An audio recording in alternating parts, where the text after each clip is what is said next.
Let's prepare to begin, please. Let's come back from the break.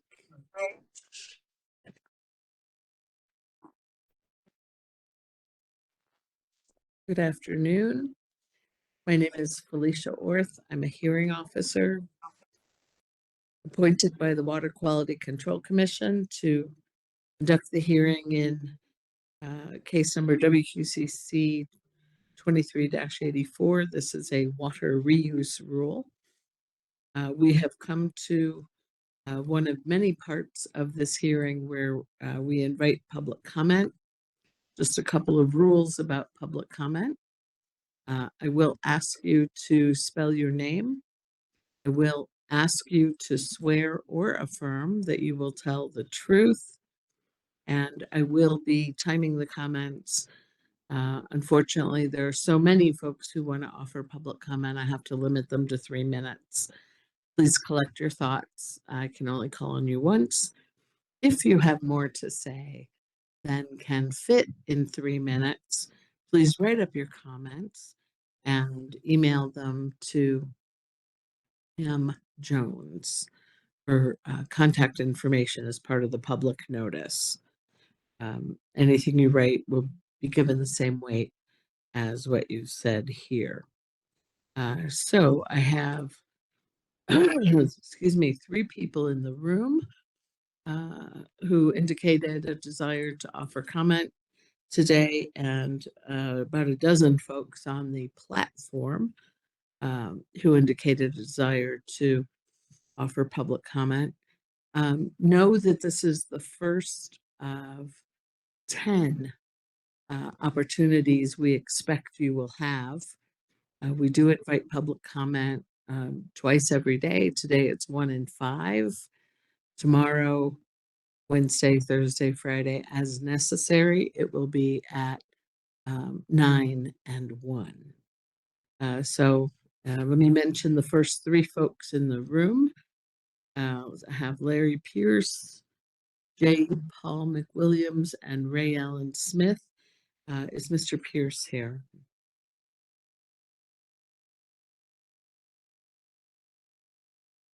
All right. If he rejoins us, I'll invite his comment. Mr. McWilliams? No? Okay. And Ray Allen Smith? Great. So I'm going to ask you to come to a microphone there. Make sure it's green. And spell your name, both of your names, please, first. Rayellen, Rayellen. Last name is Smith. Okay, thank you. Do you swear or affirm to tell the truth? Absolutely, yes. Okay, thank you. I'm going to start your time. Thank you. Good afternoon. My name is Rayellen Smith. I'm here representing Indivisible Albuquerque and Reboot Our Democracy with over 2,000 concerned New Mexicans from around the state. Today, we stand united with our allies from Yucca, Food and Water Watch, No False Solutions Coalition, and 40 other organizations from around New Mexico.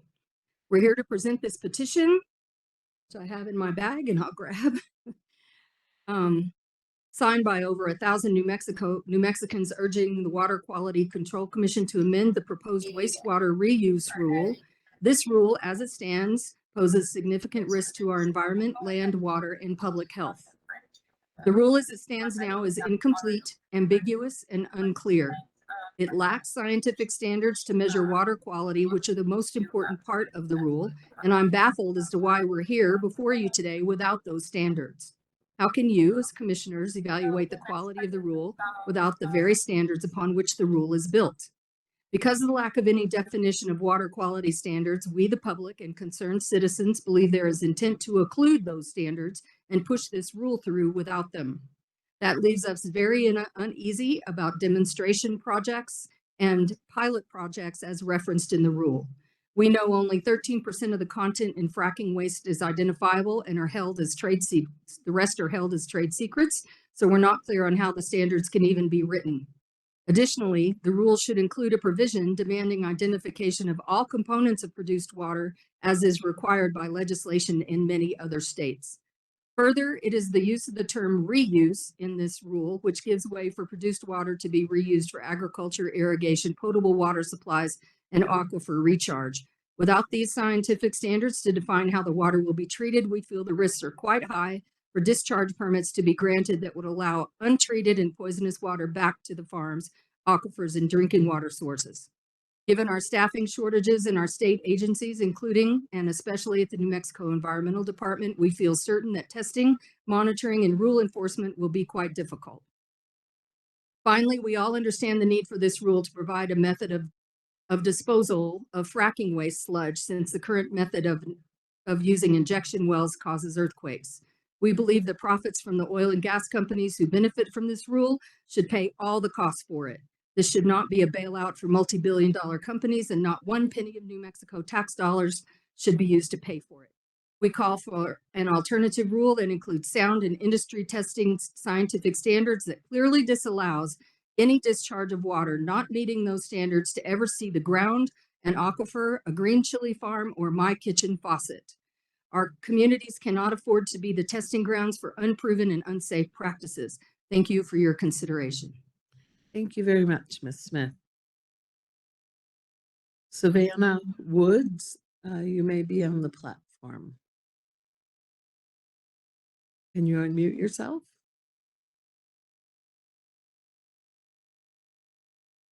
Oh, all right. Again, I'm just going to move through the names. In the event anyone whose name I call isn't available at that moment, they can always rejoin us. Noreen Kelly. Noreen Kelly.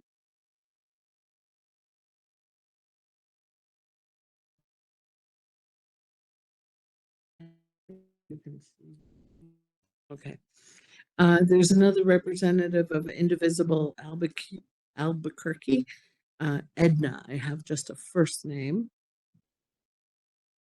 Oh, okay. Edna's in the room. Terrific. Come on up.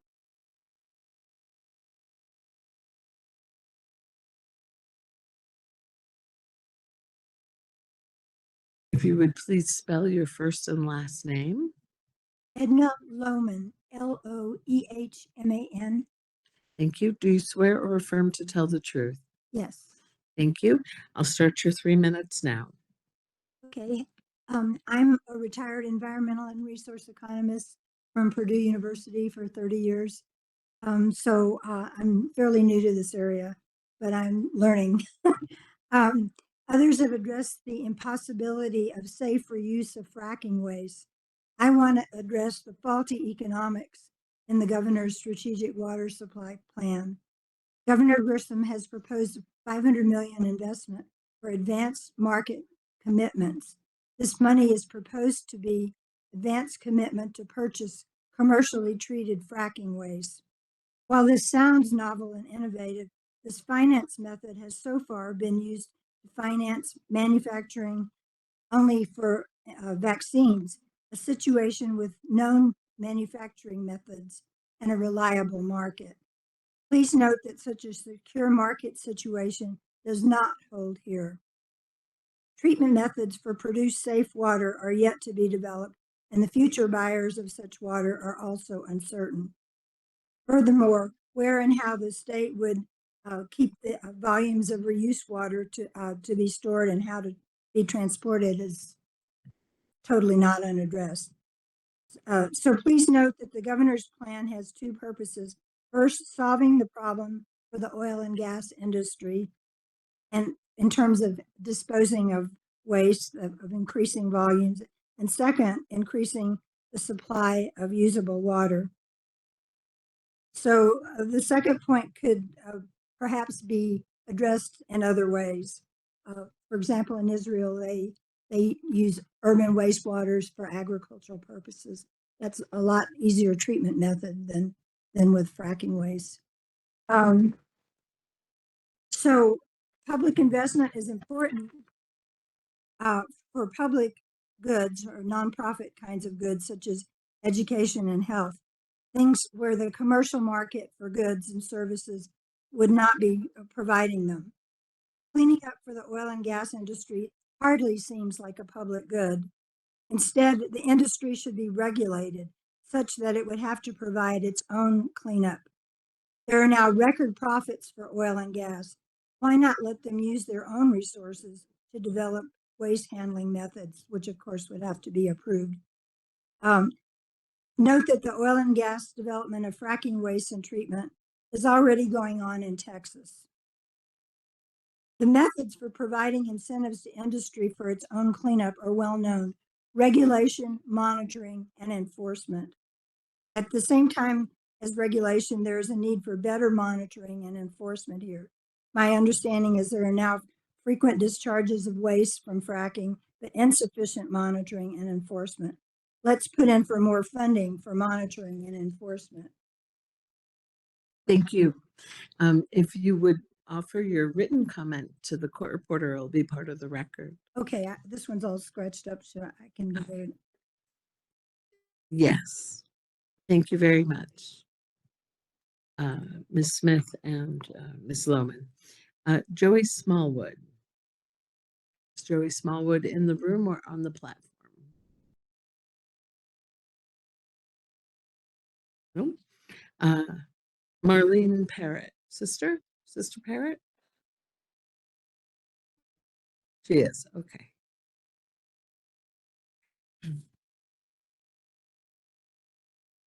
Good afternoon. Hello, can you speak up, please? Can you hear me? Okay, yeah, it's just keep your voice up, please. Okay. If you would please spell your first and last name for the transcript. Marlene, M-A-R-L-E-N-E, Parrott, P-E-R-R-O-T-T-E. Thank you. Do you swear or affirm to tell the truth? I do. Thank you very much. I'll start your 3 minutes. My name is Marlene Parrott, a Sister of Mercy, a member of the Partnership for Earth Spirituality, and New Mexico, El Paso Interfaith Power and Light. As a woman of faith, I am concerned about the environmental health impacts on all residents of New Mexico, including all Earth communities. The New Mexico Environment Department's proposed wastewater reuse rule, currently before the Water Quality Control Commission, seeks to address the oil and gas industry's waste problem, produced water, of injection wells causing earthquakes. 2,404 quakes in 2002. The produced water is a toxic liquid waste from private fracking wells, and it is treated as if, and it is going to be treated as if it were water, clean water. The proposed water rule must be an act of moral integrity and uphold the precautionary principle, which states that if an action could harm the public or the environment, the burden of proof falls on those advocating the action. I support a clear, straightforward prohibition against the discharge of untreated and treated produced water to ground and surface water because it can leach into aquifers from the surface and contaminate groundwater. The rule concerns the treatment and reuse of the industry for agriculture, but produced water contains toxic levels of salt, elevated levels of lead and arsenic, and dangerous amounts of radioactive element radium. The Permian Basin, under the EPA's safe drinking water limit of radium, is radioactive. The industry knows their waste contains radioactivity and that there are hazards in trying to treat and reduce and reuse produced water. A 1982 report from the American Petroleum Institute Department of Medicine and Biology states, any control methodology proposed for radioactive materials must recognize the fact that radioactivity cannot be modified or made inert by chemical means. The NMED's mission is to protect and restore the environment and to foster a healthy and and prosperous New Mexico for present and future generations. Using the best available science to inform our decision-making in protecting public health and environment must be applied. In the gospel, in the last judgment, it says, "Did you give drink to the thirsty?" That implies protecting clean water. Thank you. Thank you, sister. John Wilkes.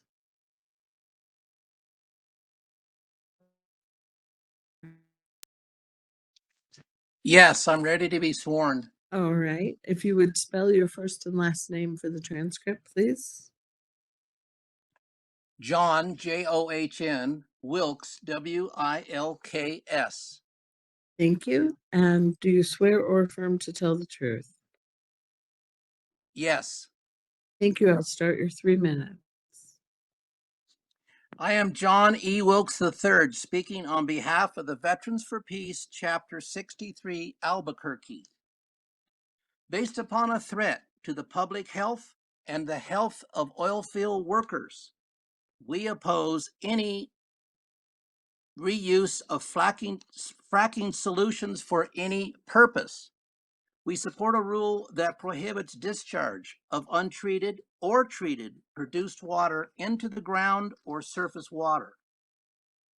The extractive industry refuses to disclose to regulators and the public the chemical content of the substances it introduces into the ground during the fracking process. The industry justifies its policy by not making this voluntary disclosure by claiming that the disclosure would cause harm to the extractors, as it would be a revelation of coveted trade secrets or proprietary information. We dismiss the industry's argument as misleading, false, and arrogant. Extraction is conducted under license or permit. We abhor the fact that the disclosure of the chemical makeup of fracking slurry is not a condition of a drilling permit.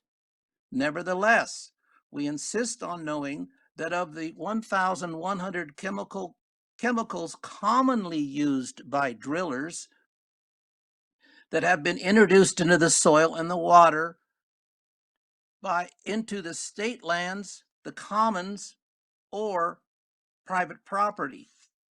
Because oil and gas liquid waste contains PFAS, elevated levels of radium, and organic compounds that are carcinogenic, no reuse of fracking slurry is appropriate. By virtue of gravity, what is put into the soil migrates downward and laterally, possibly invading the water table. New Mexico's soil is rich with beneficial and harmful elements. Bringing active compounds to the surface and not properly handling those elements and compounds is irresponsible. Where uranium, plutonium, radium, thorium, and polonium are brought to the surface by drillers, even in trace amounts, the ambient air and those that inhale the drilling waste vapors are contaminated and risking cancer plus neurological disorders. By its continued contamination and pollution of New Mexico, the federal government considers our state a nuclear sacrifice zone. But Veterans for Peace does not. We urge you to disallow the reuse of any and all fracking waste. Thank you. Thank you, Mr. Wilkes. Felicia Guillen. What a lovely name. I think we spell it differently, though. Would you spell your first and last name, please? Yeah, so it's Felicia Guillen, Feleecia, Guillen, Guillen. Do you swear or affirm to tell the truth? I do. All right, I'll start your 3 minutes now. What was that? Sorry. I'll start your 3 minutes now. Perfect. Please pull the microphone closer to you. Okay, Okay. is that good? Yeah. Awesome. Buenas tardes, members of the commission and hearing officer. Thank you for the opportunity to comment on the wastewater reuse rule. My name is Felicia Guillen, and I am a first-generation student at the University of New Mexico. My academic focus includes sustainability and environmental justice, where I advocate and organize for UNM's divestment from fossil fuels. Growing up, my father always emphasized the importance of our water resources. He would always tell me, hija, agua es vida. Si no tenemos agua, no tenemos vida. Protégelo. His concerns were not abstract, they were rooted in the lived experiences of our community. We constantly worry about water scarcity, fearing that at any moment could be the one when our water runs out. This fear is not unfounded. I was raised in Edgewood, New Mexico, where our relationship with water was also shaped by our dependence on local agriculture. My family regularly buys corn and other produce from Shoybach Farms, a staple of our community. They have the best sweet corn. Recently, they had to sell a farmhouse and 4.5 acres of land because their well ran dry. Although they are currently testing a well that was drilled last fall, they aren't sure what it will produce. Their future is uncertain, and among other things, this serves as yet another reminder of the critical state of our water supply. In New Mexico, we are already contending with water-intensive practices from oil and gas, pecan farming, megadairies, and alfalfa cultivation. These practices greatly strain our already limited water supply. I hope you understand me when I say that expanding produced water reuse to large-scale industrial and demonstration projects off the oil field without rigorous standards is simply a risk we cannot afford. The rule authorizes reuse in industrial projects and demonstration projects off the oil field, which will lead to projects throughout the state without proper protections. This will undoubtedly result in increased transportation and handling of produced water and a higher likelihood of accidents and spills across the state. Produced water is not just a byproduct. It's toxic and radioactive, posing serious risks to public health and the environment. This is not just an experiment with our water, it's an experiment on our health. Oil and gas waste contains PFAS, elevated levels of radium, and organic compounds that have been proven carcinogenic. Produced water can contain more than 1,100 chemicals, many of which, from my knowledge, are kept secret by the oil and gas industry. Only a fraction of these chemicals have been adequately assessed for health impacts. Additionally, this wastewater often contains heavy metals, which can cause serious health issues, including cancers and neurological disorders. This brings me to my next point. I find it incomprehensible why we would consider using produced water for agricultures and other purposes alike. Our food system is already under immense stress, and introducing produced water, which lacks scientifically based treatment, handling, and disposal standards, would only exacerbate existing problems. Ms. Guillen, I'm sorry you've reached your time. No worries. Thank you so much. Thank you. And by the way, Ms. Guillen, if you would like to provide your statement in writing, we would be happy to have it in its entirety. Seneca Johnson. On the platform, Pat? No? Okay. But I'm sorry, did someone say something? Okay. Ben Shepherd. Ben Shepherd. Okay. Good afternoon. Oh, hello. Will you spell your first and last name, please? Yes, Ben, B-E-N, Shepherd, S-H-E-P-P-E-R-D. Thank you very much. Do you swear or affirm to tell the truth? I do. I'll start your 3 minutes. Thank you, Chairman Thompson and members of the commission. My name is Ben Shepherd, and I am the president of the Permian Basin Petroleum Association. I appreciate the opportunity to provide comments today. The PBPA is the largest regional trade association in the U.S. and we represent the oil and gas operators in the Permian Basin, as well as the communities that we call home.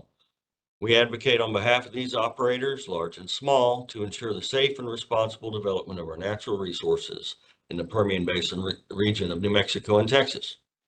As recently shown in the State of the Science Symposium held in Las Cruces on June 27th, New Mexico is a national leader when it comes to the regulation of produced water treatment. The New Mexico Produced Water Consortium is the first science-focused consortium in the United States focused on produced water treatment research. Research performed at the consortium shows that treated produced water has the potential to become a valuable resource for the state of New Mexico. This research needs to continue to move forward, and the Commission should send a clear signal to the NMED and stakeholders that it strongly supports the progression of this important effort. Both NMED leadership, the governor's office, as well as industry have stated that they see these rules as an important first step in building the science and data necessary to support broader beneficial use of produced water. However, to achieve this result, it is critical that the final rules issued by the Commission address some common sense needs for research to meaningfully move forward. First, there needs to be some indication on the record in this case that the NMED and the Commission are willing to consider near-term future rulemakings that potentially allow for discharge of produced water, provided that there is sufficient scientific evidence presented to support such applications. The proposed prohibition on the surface discharge of treated produced water should not apply to treated produced water that is properly handled in proper impoundment and containment facilities. Similar to what is currently done to store raw and recycled produced water under the NMOCD's rules. This includes facilities with secondary and primary containment that utilize leak detection technology. The ability to store produced water in this manner is absolutely essential and necessary to enable new closed-loop projects, both pilot and industrial scale, to explore the co-location of projects, extraction of valuable minerals from produced water, and the use of cutting-edge technologies like membrane distillation, forward osmosis, ultra-high pressure reverse osmosis, and membrane brine concentrators. These innovations have the potential to significantly reduce costs, enhance treatment efforts, and increase scientific knowledge. Mr. Third, Shepherd, please wrap up. thank you. I appreciate the ability to comment today. I will submit my comments in writing. Thank you. Surelva, Snyder, Bryan.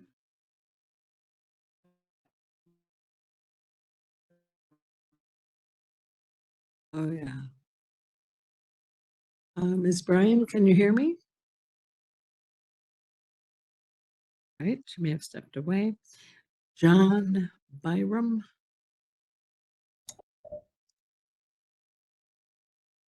Yes, good afternoon. Oh, hello. Would you spell your first and last name, please? Yes, this is John, John, and Byram, B as in boy, YROM as in Mike. Do you swear or affirm to tell the truth? I do. I'll start your 3 minutes now. Okay, good afternoon, Chairman Thompson and members of the commission. My name is John Byram. I'm Business Development Manager of PESCO. We are a company, family-owned company up here in Farmington, started in 1970. I've lived in New Mexico most of my life and have worked for PESCO for about 8 years now. PESCO was started in 1970. We've grown to over 400 employees, and about 70% of our employee base is Native American. At this point, we make mostly production equipment for the oil and gas industry, but we've been actively in the energy transition space looking to expand our products. And one of those areas is working with New Mexico Tech in their water technology or water treatment technologies.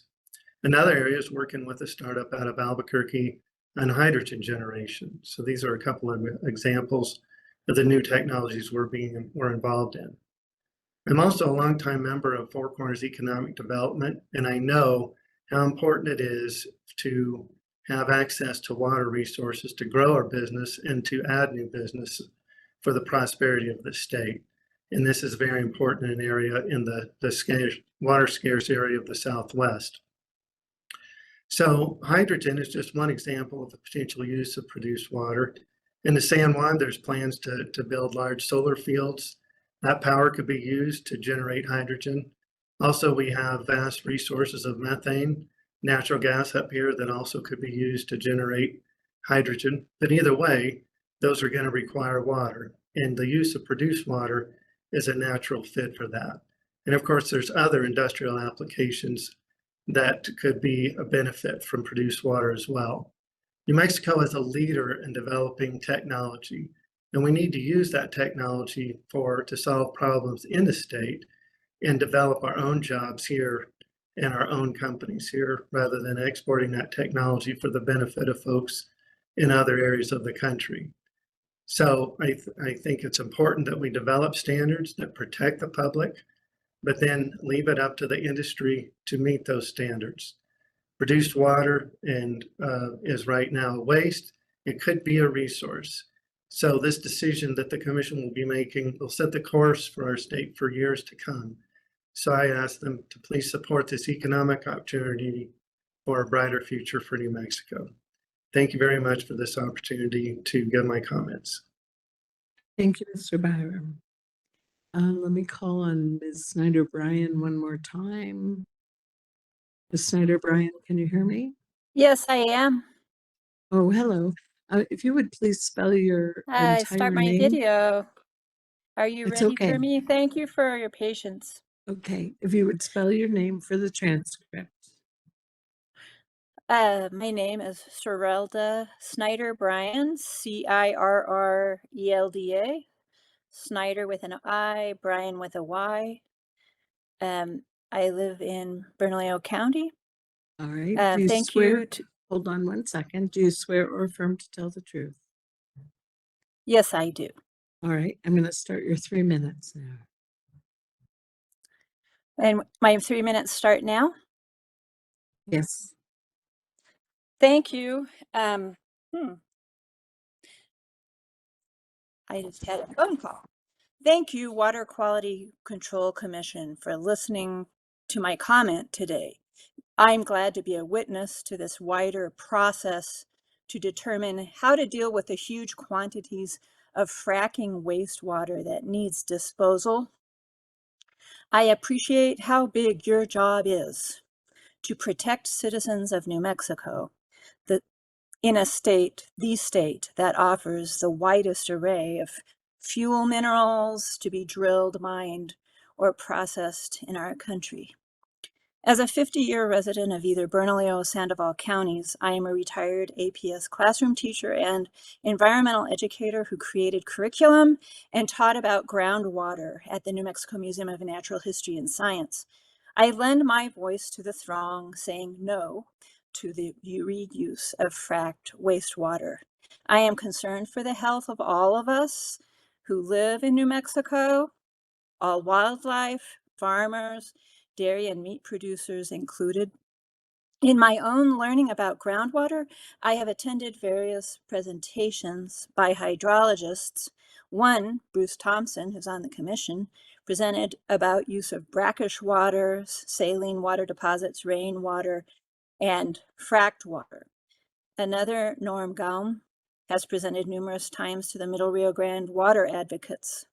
I heard both these professionals say no to the use of produced water. I have learned that there is no provision to require permits from the industry that produces water from their waste. Allowing treatment of produced water without permits is wrong. Oil and gas companies have the responsibility, even on private property, to analyze and share with the public the contents of the water to be treated, to list all the pollutants, fracking chemicals, poisons that are found in that water. Chemicals and poisons stay in water, stay in the ground. I have learned from my layperson's study of soil. As a resident voter of this state, I also oppose any state funding to build treatment plants by the industry, and I am very glad my state legislatures refused to authorize this in the 2024 legislative session. Thank you for listening to me. That's the end of my comment. Thank you very much, Ms. Snyder Bryan. All right, let me return to the room at this point. Is there anyone in the room who would like to offer public comment at this session? There are many more. I see your hand, sir. Anyone else? Okay. If you would state and spell your name for the record.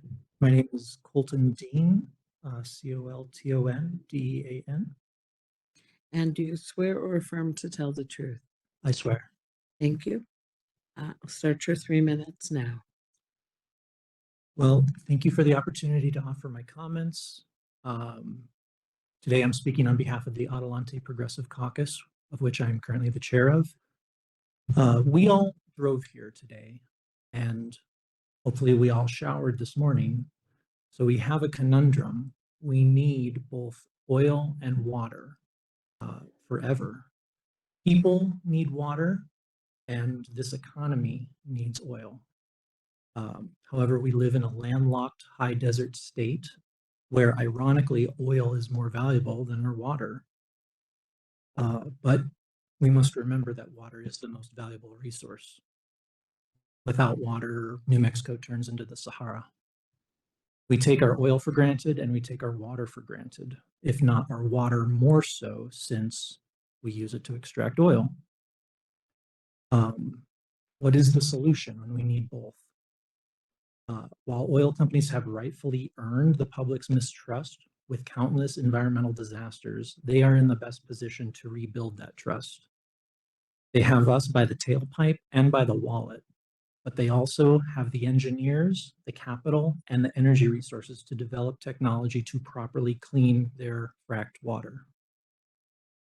Even the oil reps will say the treated water is good enough for cotton, but not fruits, vegetables, or livestock. They admit the treated water isn't clean enough. They have to brainstorm other uses for it. Oh, we could use it for hydrogen or something else. So what should the standard be? When produced water can go in one end of a system, and oil company representatives eagerly consume the potable water on the other end, then that will be the bridge to rebuilding that trust.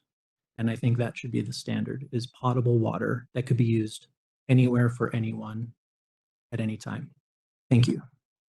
Thank you very much, Mr. Dean.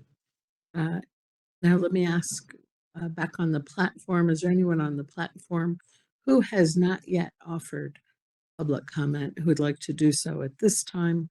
There will be many more opportunities to offer comment, including 5 p.m. today. Okay. Oh, very sorry. Wasn't looking in the room again.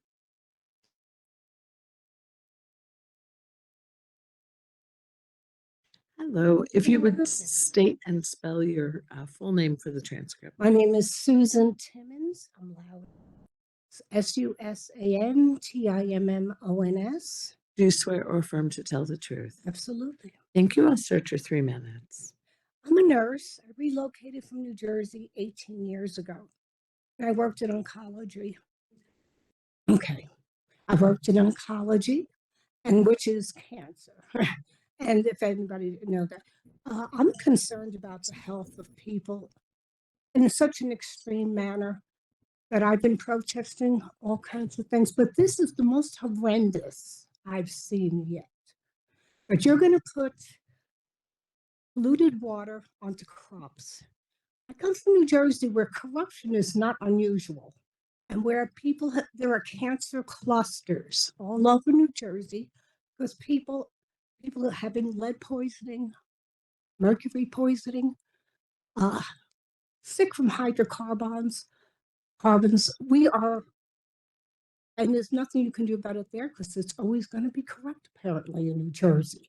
So there's a little corruption here in that people on the board might have vested interests in oil and gas and would only consider their position. I also learned when I came here to New Mexico that water is gold. Water is absolutely gold. It takes 7 gallons of water to produce 1 gallon of gas in fracking. It's an expensive gallon of gas, expensive to the people of New Mexico, the people in Mexico that are getting sick by this as well. When there was a fracking moratorium, I was pleased, and then it quickly disappeared because of corruption. And I would like to see that end. I would like to not see water from fracking or any kind of oil industry water full of carcinogens put on my broccoli. I wouldn't eat another stick of broccoli or a piece of fruit that was produced in this state because I don't want cancer. It has also caused birth defects and a lot of neurological problems. And we have a growing problem with neurological deficits in this country that have been labeled as ALS, that they don't even know what really causes it. They've been labeled as Parkinson's and other neurological diseases they don't even have names for. And people, we're going to have a city of idiots like they do in China. They call this one city a city of idiots because of the mercury poisoning. I don't want to see that happen here. I love this new state of mind. And I'd rather see that 7 gallons of water be used for people or that fresh water be used to irrigate, not to be used for fracking so they can poison us. And that's the end of my statement. Okay, thank you, Ms. Timmons. It appears we've reached the end of our public comment session. Again, we will pick up again at 5 p.m. Ms. Guillen, would you come back to the microphone for just one moment, please? At one point, you were saying what your father used to say to you, and I picked up El agua es la vida, right? Water is life, but we wanted to make sure we got the entirety of it. Yeah. Agua es vida. Si no tenemos agua, no tenemos vida. Water is life. Water is life. We don't have water. We don't have life. And then protégelo, protect it. Protect it. Okay, thank you, Ms. Guillen. Thank you, Ms. O'Grady. All right, again, we will resume with public comment from both the platform and the room at 5 p.m. and again tomorrow morning at 9 and tomorrow afternoon at 1. Let's go back to our technical testimony. Let's see, Ms. Nanasi and Mr. Gom, I think, is where we're headed next.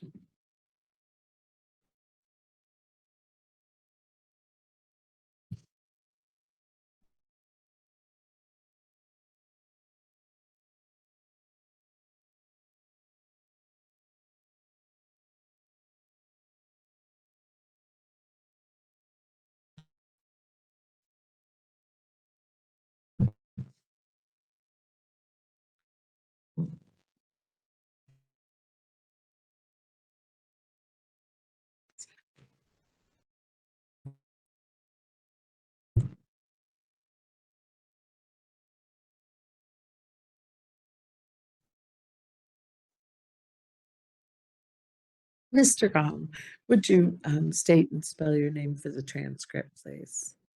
My name is Norman Gom, Norman Game. Thank you. And do you swear or affirm to tell the truth? I swear. Thank you very much. Ms. Nanasi? Thank you. For the record, my name is Marielle Nanasi. I'm with New Energy Economy. And before this commission, I present Norman Gom. Please state your name and spell it for the record. Norman Gom, Normangaume. Did you prepare direct technical testimony and exhibits that New Energy Economy has designated as Exhibit 1? Yes, I did. Is it true and correct to the best of your knowledge? Yes, it is. If I were to ask you the same questions today, would you give the same answers? Yes, I would. There are minor typos that have no bearing on the substance of my testimony. Mr. Gom, did you prepare rebuttal technical testimony and exhibits that New Energy Economy has labeled Exhibit number 4? Yes, I did. If I were to ask you the same questions that appear in New Energy Economy Exhibit 4 today, would you give the same answers? Yes, I would. Did you prepare surrebuttal technical testimony and exhibits that New Energy Economy has designated as Exhibit 18? Yes, I did. If I were to ask you those questions today that appear in New Energy Economy Exhibit 18, would you give the same answers? Yes, I would. My rebuttal contains Exhibit NG 21, Revised Rule 20.6.8 regarding ground and surface water protection, produced water. Why is this important? Because this revised rule submitted for your consideration is consistent with science, law, and the protection of human health, the environment, and New Mexico's rivers and streams. Please provide a brief summary of your professional and educational experience.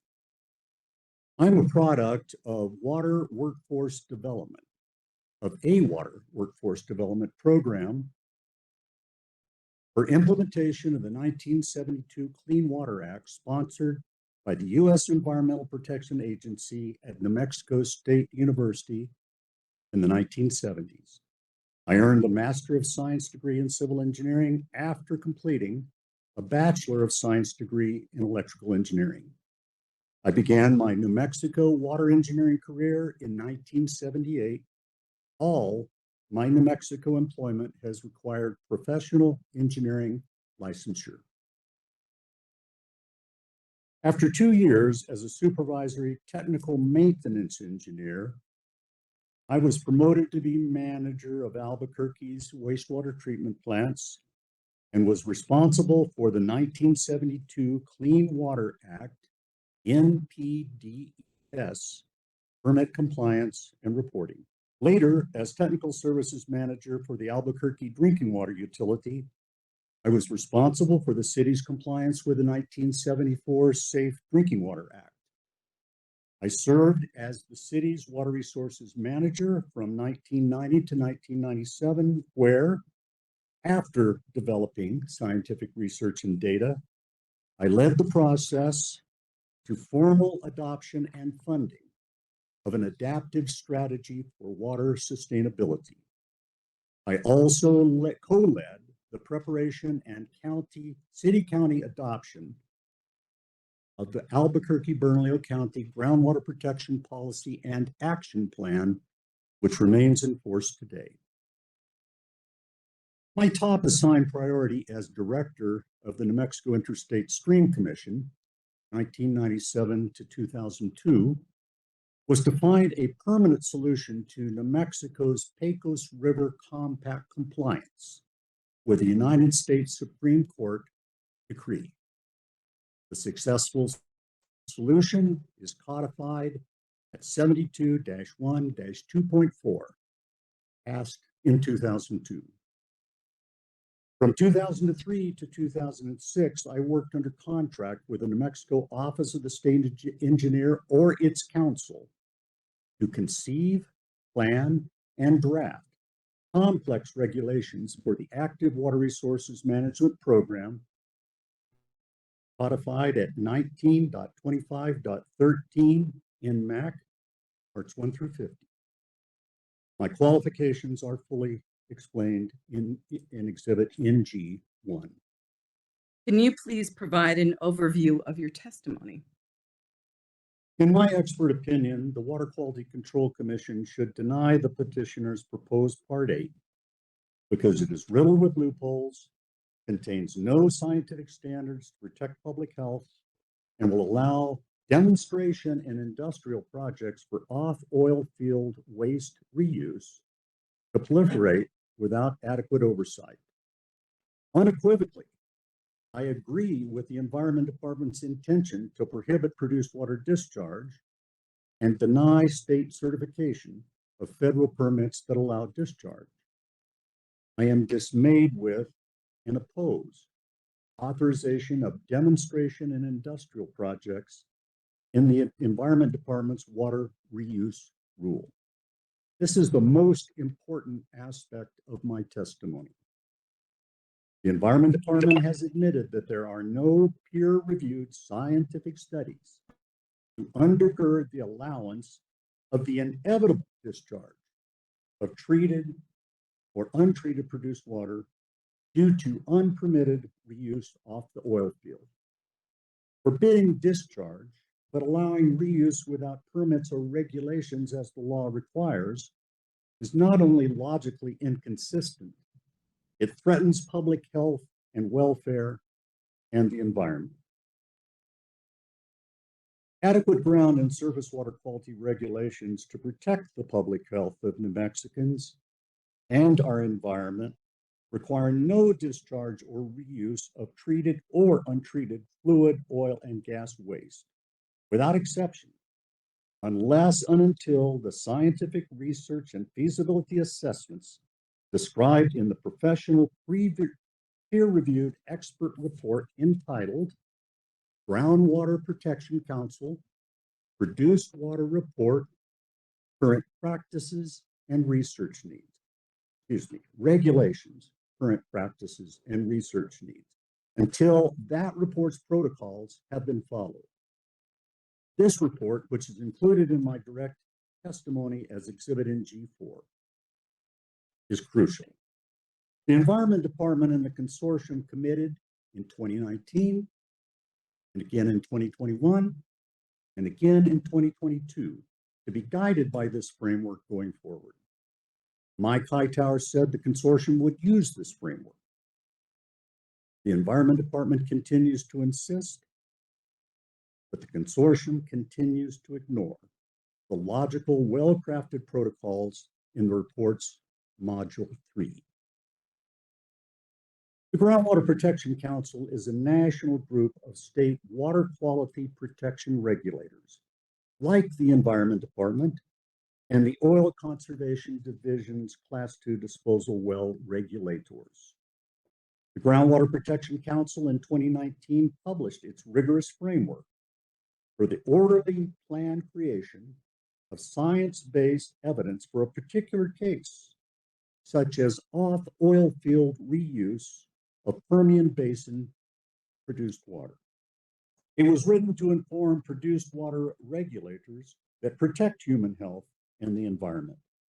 It is excellent and wholly applicable to structure a real program of Permian Basin fracking waste reuse research to guide you as regulators. Can you please summarize your objections to the rule as currently written? My most important concerns can be summarized as follows. Commissioner Brankard schooled me in the law. Any oil and gas fluid waste use off the oil field requires a permit. The rule fails to meet statutory guidelines because the legislature required a permit for any off-oil field use of produced water. Plain language of the statute is clear, and it was written to protect human health and the environment. 2, the rule inappropriately conflates highly different classes of wastewaters under a single rule without substantive content. The Environment Department's rule and testimony lumps reuse of municipal wastewater with reuse of fluid, oil, and gas waste. Proper regulation would not muddle them. As Amy Hardberger, a professor of water law and policy at Texas Tech University, recently said, more research and review is needed to determine appropriate uses of produced water. She said, the Clean Water Act never contemplated this water going into rivers and streams. Hardberger points out that many of the constituents in produced water are difficult or costly to test for and do not have established EPA toxicity standards. These are numerical values. These are numerical values measuring the risk presented by exposure to a chemical or a contaminant. He compares the EPA's list of standards for public water supplies, which include exposure guidelines for approximately 90 contaminants, with the over 1,100 chemicals that have been found in produced water. And she warned that the science on public safety shouldn't be rushed to find a quick fix for produced water disposal.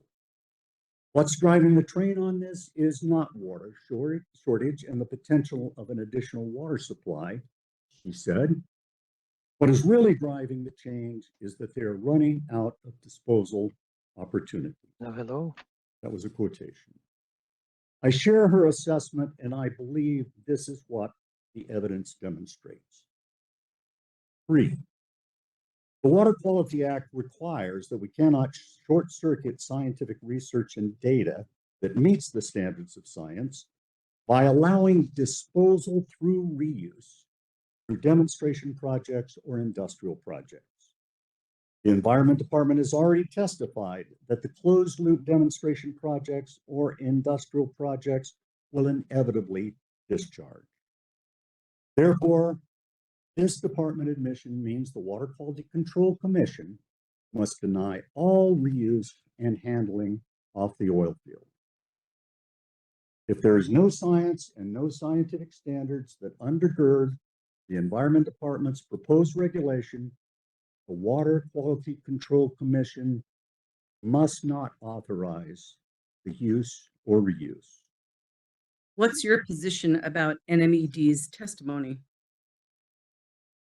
There's a disconnect between the decisive testimony about the potential risks and harms from fluid oil and gas waste, as testified by Environment Department's technical experts in this rule. The rule authorizes the expansion or use off the oil field to produce water. Despite the Environment Department's and NMOGA's admission that fluid oil and gas waste contains radioactivity, PFAS chemicals, carcinogenic chemicals, and other extremely and highly toxic compounds, they want to allow industrial and demonstration projects reuse, including for water-intensive industries like hydrogen production, cooling for data farms, advanced chip manufacturing, for landscaping, rangeland rehabilitation, agriculture, and livestock production, environmental restoration, and more. That's how reuse is defined in the Environment Department's proposed rule. But you've heard the evidence.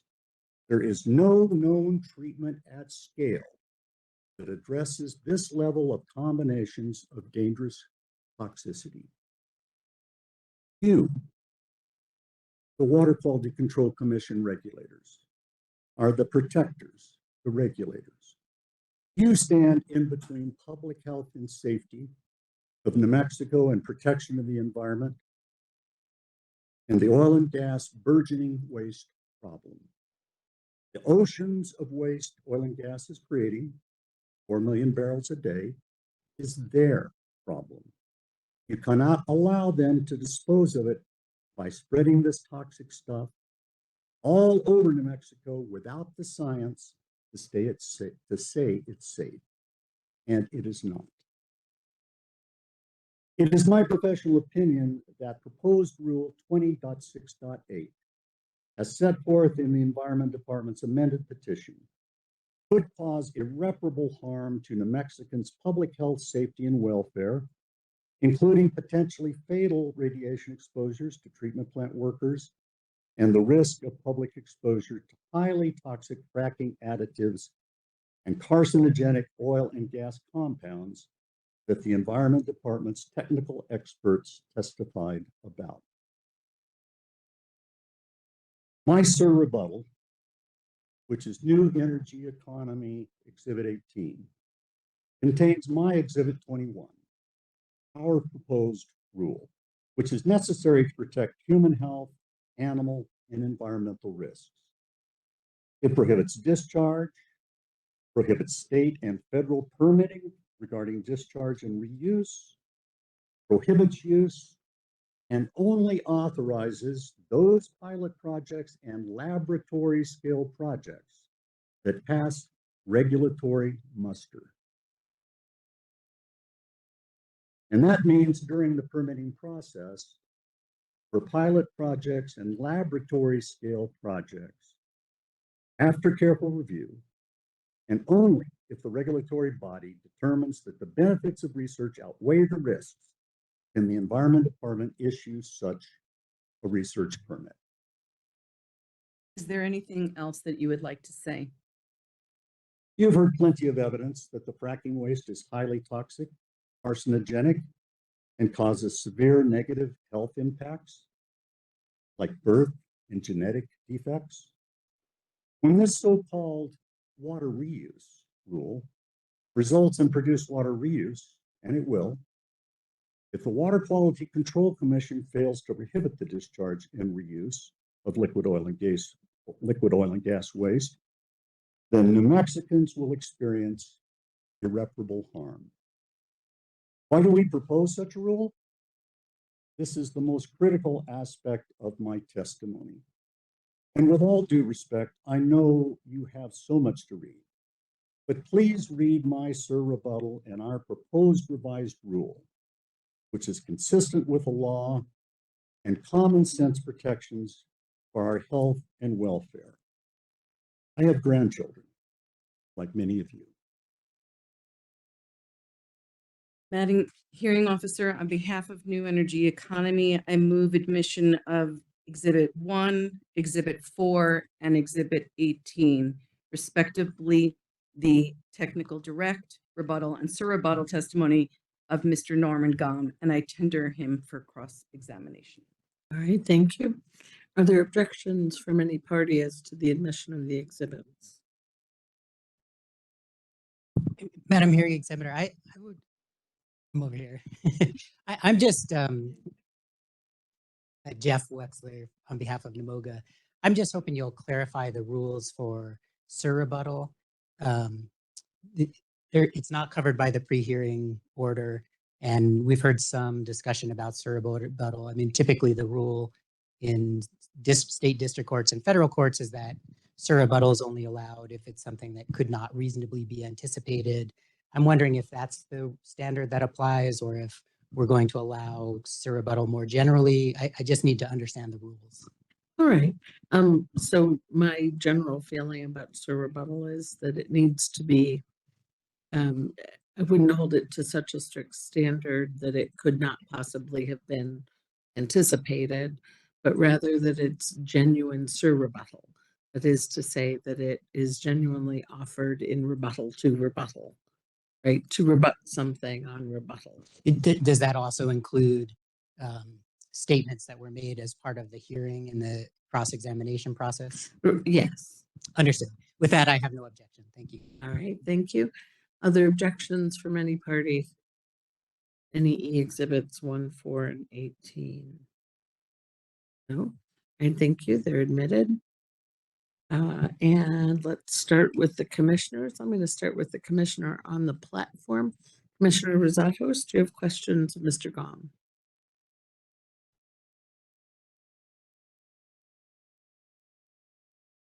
He may have stepped away. I'll start at that side then. Commissioner Fry, do you have questions of Mr. Gom? No questions. Okay, Vice Chair Armstrong. Okay, Commissioner McWilliams. No, Commissioner Dominguez. Thank you, Madam Hearing Officer. Good afternoon. Thank you for your testimony this afternoon. I'm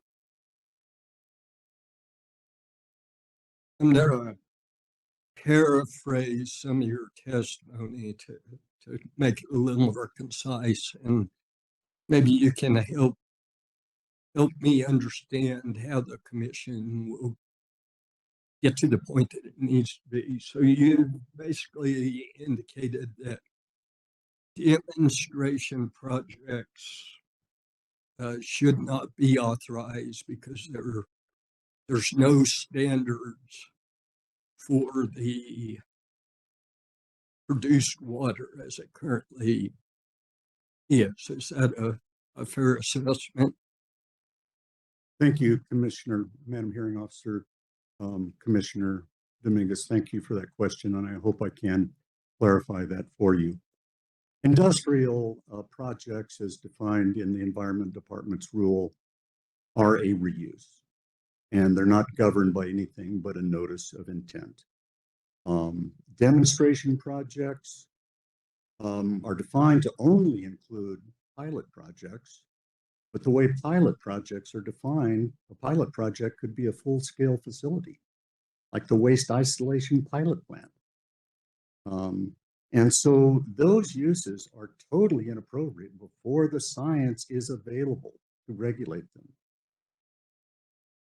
It is the job of the Produced Water Research Consortium to develop the science. That's why the Environment Department and the New Mexico State University formed the consortium. But you heard the testimony in May. There's no data in the database. There are no pilot projects worthy of the name that are underway. They're all yet to come, and so any reuse is problematic. Any reuse should be banned until the science is there and until this commission has regulated handling, storage, treatment, all of those aspects per the Water Quality Act, Section 74.6-4P. Okay, let me couch it in a different manner. So at least myself, I can't speak for the commission. So I'm trying to wrap my head around how we get from point A to point B. So it seems to be we've heard pretty much everybody testify that the science isn't there. So now we're left with what comes first, the chicken or the egg? How do we get to the science without research being done on the produced water? And how can we have research without it being used outside the oil and gas field? So there has to be a mechanism in place for research to be done. But what I'm hearing today is that that research can't be done because the science is not there. Madam Hearing Officer, Commissioner Dominguez, that would be a true chicken and egg dilemma. But the proposal that I've made in my rebuttal testimony in the rule is that this commission needs to authorize research permits to do that science and do it appropriately if the plan for the science justifies the risk. And anybody could do the research that's qualified, but it needs to be public. It needs to meet scientific standards. The data need to be publicly available. There can't be any spills. And so if the department develops a research permit program and just puts a few rules in place, then that will have the force of law and that science will be conducted appropriately. Now, I have no opinion as to whether, well, I do have an opinion. The pilot project's results that I have reviewed from long ago were not done to a scientific standard, period. Okay, to your point on research permits you referred to, I think even in the opening comments, and we've heard other parties refer to the Produced Water Act, that gives the commission for the department the authority to issue discharge permits for produced water.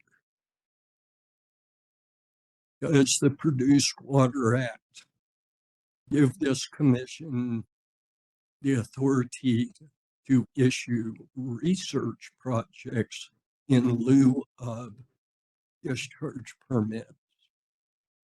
I believe that the Produced Water Act and the changes that were made in House Bill 546 to the Water Quality Act give the commission broad authority to regulate all aspects of produced water reuse or use off of the oil field.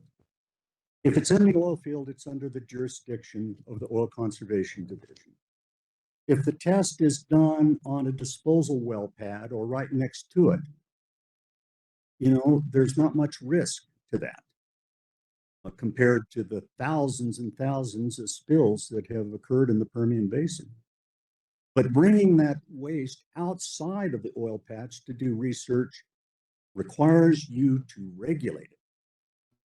Regulate the handling, storage, and treatment for the disposition. And there's other verbs in there too, or actions. I hope that explains it to you, Commissioner Dominguez. And I realize it may not be in your testimony, but you just referred to the Produced Water Act. Could you lead me to where in the Produced Water Act it gives the commission the authority to issue something for research purposes? The words research permits do not appear in the Produced Water Act. There is a mandate that the commission permit. And would you like me to look up the language and read it to you? It's something like the handling, storage. Again, I don't remember all the verbs. The point is that the authority is very broad, and it's standalone. It's not standalone, but it was provided. It was delegated to the Water Quality Control Commission to protect public health and the environment. Science is encouraged. It just needs to be worthwhile science. And there needs to be care that the oil and gas industry does not typically use to assure against discharges and spills, even in research. I mean, I remember a comment from Commissioner Fry that she was concerned about what's in the produced water from the perspective of laboratory workers' safety. It needs to be disclosed.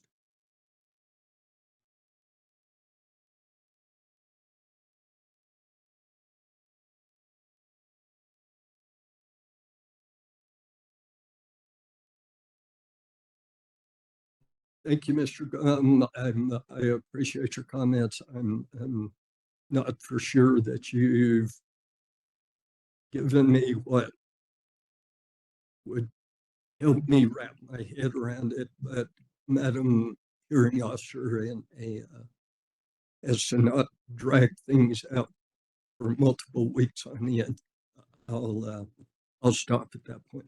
All right, thank you, Commissioner Dominguez. Chair Thompson. Thank you. Thank you, Mr. Gum, for your testimony, both the oral testimony and the written testimony, especially the written testimony is quite exhaustive.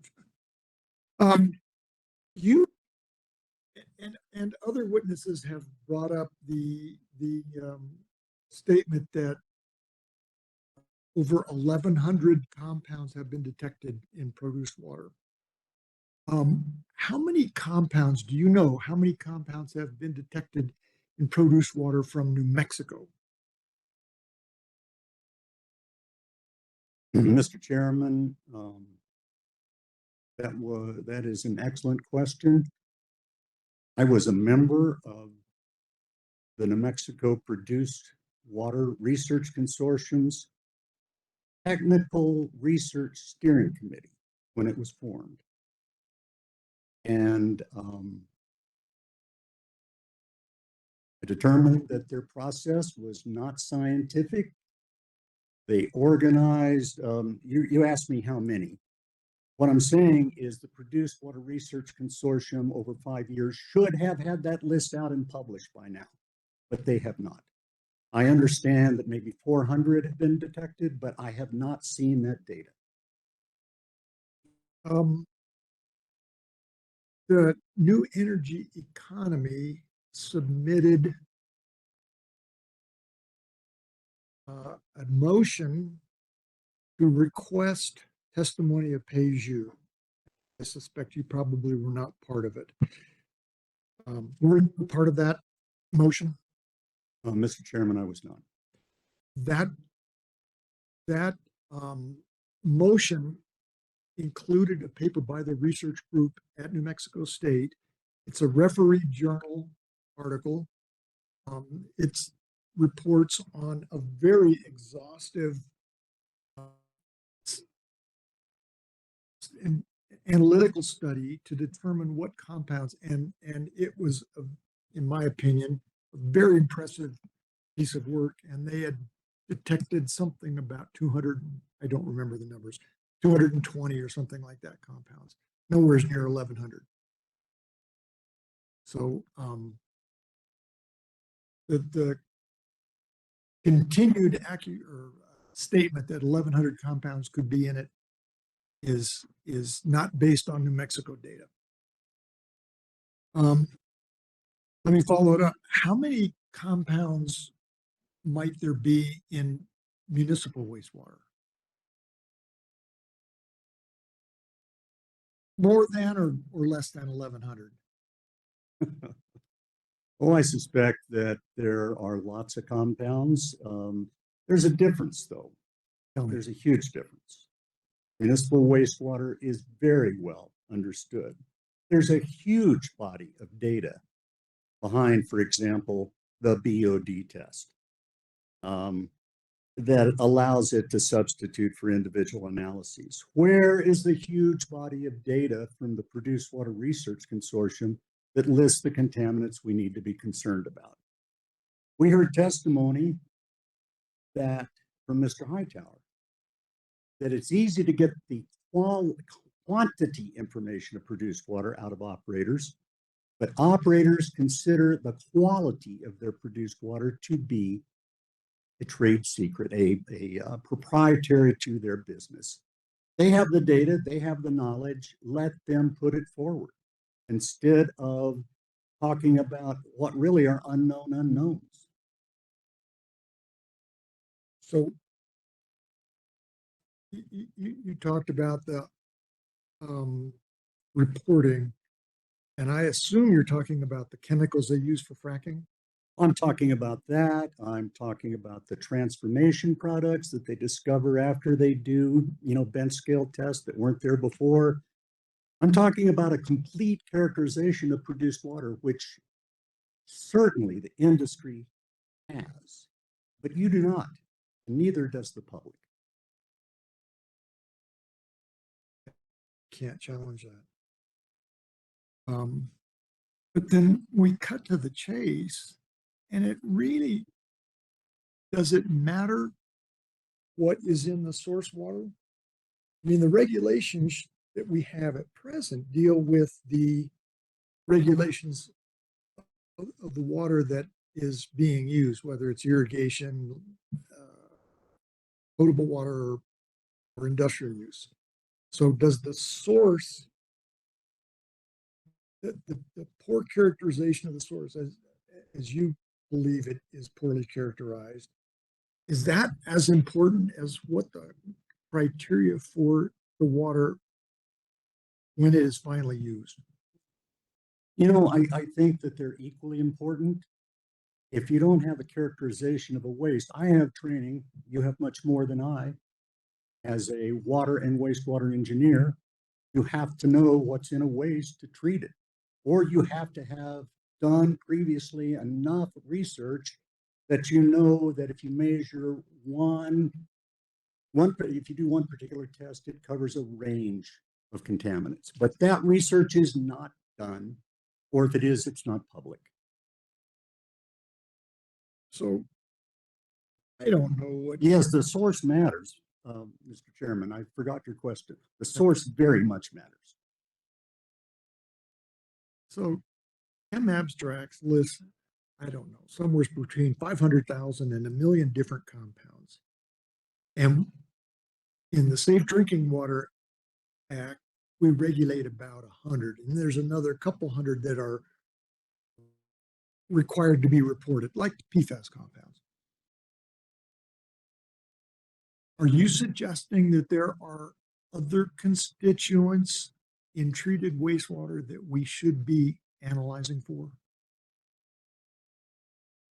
I'm sorry, Chairman Thompson, I didn't understand your question. Yeah, are you asking about produced water or wastewater? Thank you. I appreciate the clarification. That's important. I'm talking about treated produced water. Are there constituents that are not regulated that we should be measuring in the treated produced water? Yes. Can you give me one example? The compounds that we don't even know what they are. Pretty vague. Well, it is vague. That was vague. And no, I wasn't prepared to come to answer that question with specificity. But if there, I mean, this is why the source is so important. What's in the fracking additives? The Environment Department testified that they're going to keep coming out. And I believe from my professional training that that is the case. They don't all come out in the first flush. You never know when those chemicals are going to come out. Industry needs to tell us what's in there. And that was the Environment Department's testimony that that's essential. And you could, I can't cite that for you. If I had stayed in the Produced Water Research Consortium and given 5 years of my life to whatever they've been doing, I probably still couldn't answer that question. And I acknowledge those are tough questions.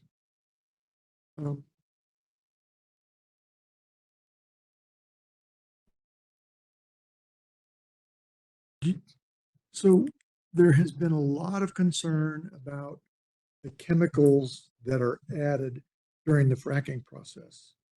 Are those they may be proprietary, but are they required to be reported to OCD? No. Okay. Not the answer I was expecting, but that's okay. I'll ask it from other people. My last. May I explain? I'm sorry? May I? Please. They report to Frac Focus. Frac Focus makes allowances for proprietary chemicals, proprietary compounds. So you know the class chemicals, you know that an industrial surfactant has been used. You don't know what it is. You know that biocides have been used, but maybe they're a proprietary formulation. So no, you don't know. Okay, that's a much more complete answer, and I appreciate that. Thank you. Thank you. Yeah. My last line of questioning is your concern about releases from pilot testing, and you're pointing out the waste isolation pilot plant. That's a pretty powerful argument. But if perhaps the commission was to put some upper limit on the scale of a pilot plant, let's say 5 gallons a minute, 10 gallons a minute, 2,000 gallons a day or something like that, wouldn't it be possible to run a pilot test for a long period of time, 6 months or a year or something like that, and return the treated water back to the oil and gas industry? Perhaps return it to their ponds or something like that. So my question is, could the commission modify the regs to allow pilot testing and prevent the constituents, the treated water and the concentrate from the treatment process, prevent that from leaving the industry? Yes. That would be a good thing. Pilot plants have to, let me back up, sorry. A pilot plant to investigate treatability of a particular waste needs to draw on laboratory scale analyses. It is the next size up. Not only does it need to be run with higher volumes like gallons per minute, as you mentioned, it must be conducted over long durations. And if it's done properly, it need not discharge. And it all could be returned.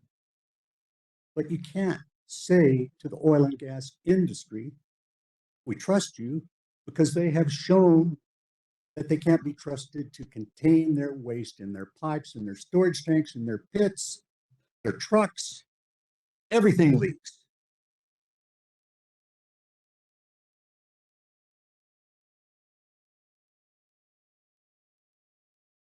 So if the commission decided to put some upper limit of scale on the pilot plant and include, the qualification, there be no discharge, no leaks escaping the facility, the waste was returned back to within the confines of the treatment facility or the disposal facility, would that meet your approval? Yeah. Again, I'm Absolutely. asking if- Absolutely, that would meet with my approval. That is what needs to be done.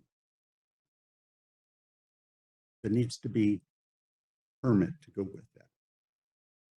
There needs to be something that has the rules, that is enforceable.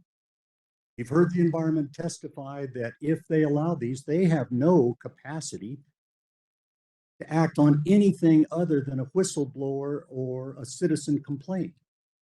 And if the facilities are on private property with the public excluded, there aren't going to be any citizens that have any specifics. And will there be a whistleblower? That's not enough. There has to be capacity to verify, to inspect, to check.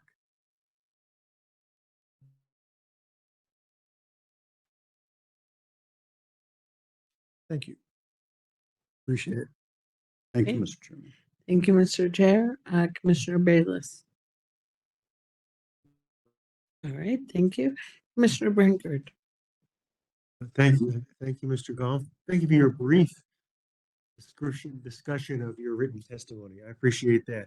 I'm trying to get my head around this new proposed permit that you've thrown at us here. And I guess I'll just ask a simple question. From what I understand from your conversation, Commissioner Dominguez, and which was going to be my first question, is that this is a permit authorized under the Produced Water Act. Right, that's where the authorization for this permit occurs.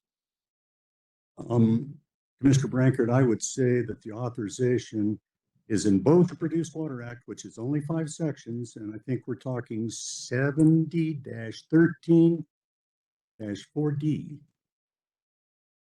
And then there's changes to the Water Quality Act that were both made in the Produced Water Act and then separately in other sections of House Bill 546, 2019. Okay.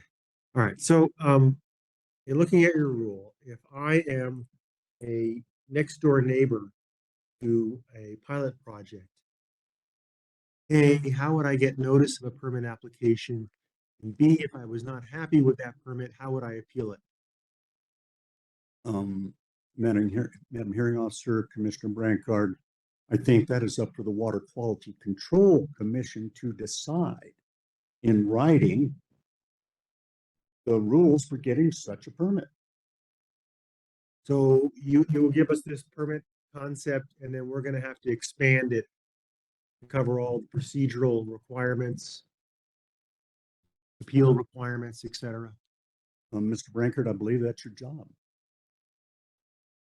We don't normally write regulations. We have other people propose them to us. But anyway, thank you. That's all I have. Thank you, Commissioner Vehil. None at this time. All right, and Commissioner Rosatos, do you have any questions? You have stepped away. No, All I right, let's- haven't. Oh, Thank you, Madam all right, thank Examiner. you. No questions on my end. I appreciate it. Thank you. All right, let's go to Namoga. Mr. Wexler.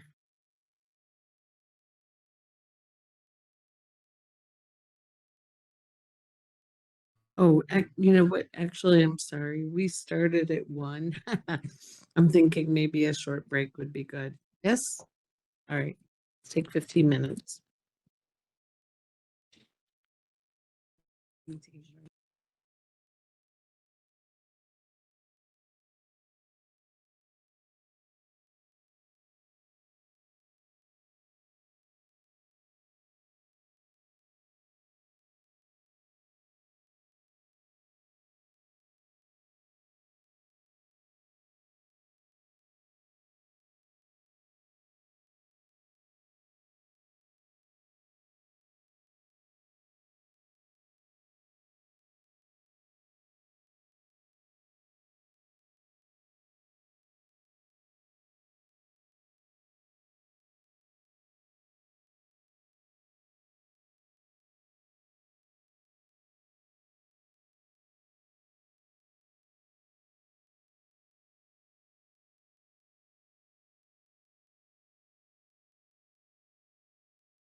Ready?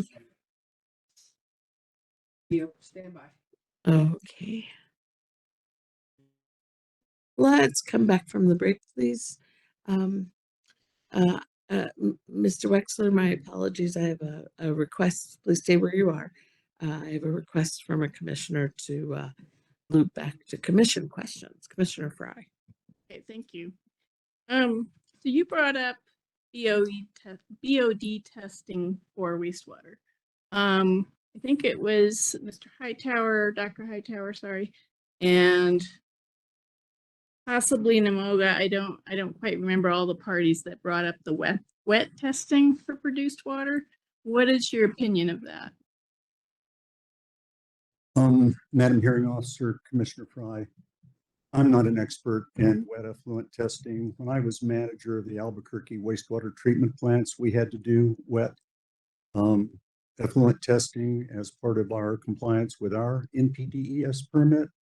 And I understand there are many kinds, but I think some of the principal concerns here are with mutagenic, heterogenic compounds that have effects that play out over generations. You know, that those materials have to be gone from the water. There can't be any standards for those. You know, I don't think it's my opinion that the wet effluent testing cannot deal comprehensively with chronic exposure and bioaccumulation. And I would add that Mr. Hightower in 2019 said bioaccumulation and toxicity were his primary concerns.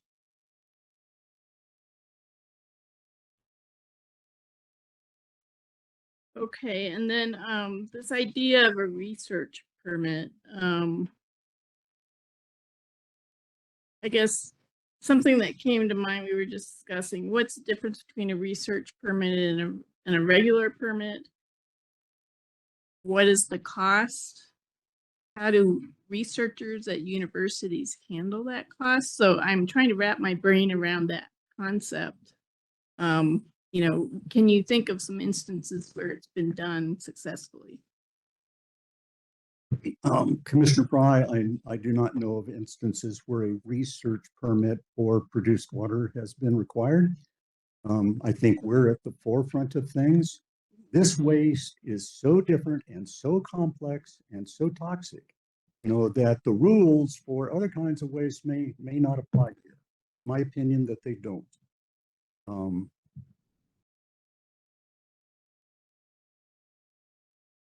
This rule that the Environment Department put before you only had an NOI with the sparsest of details, and really no way for the Environment Department to say no if all of those were superficially met in the notice of intent that was filed.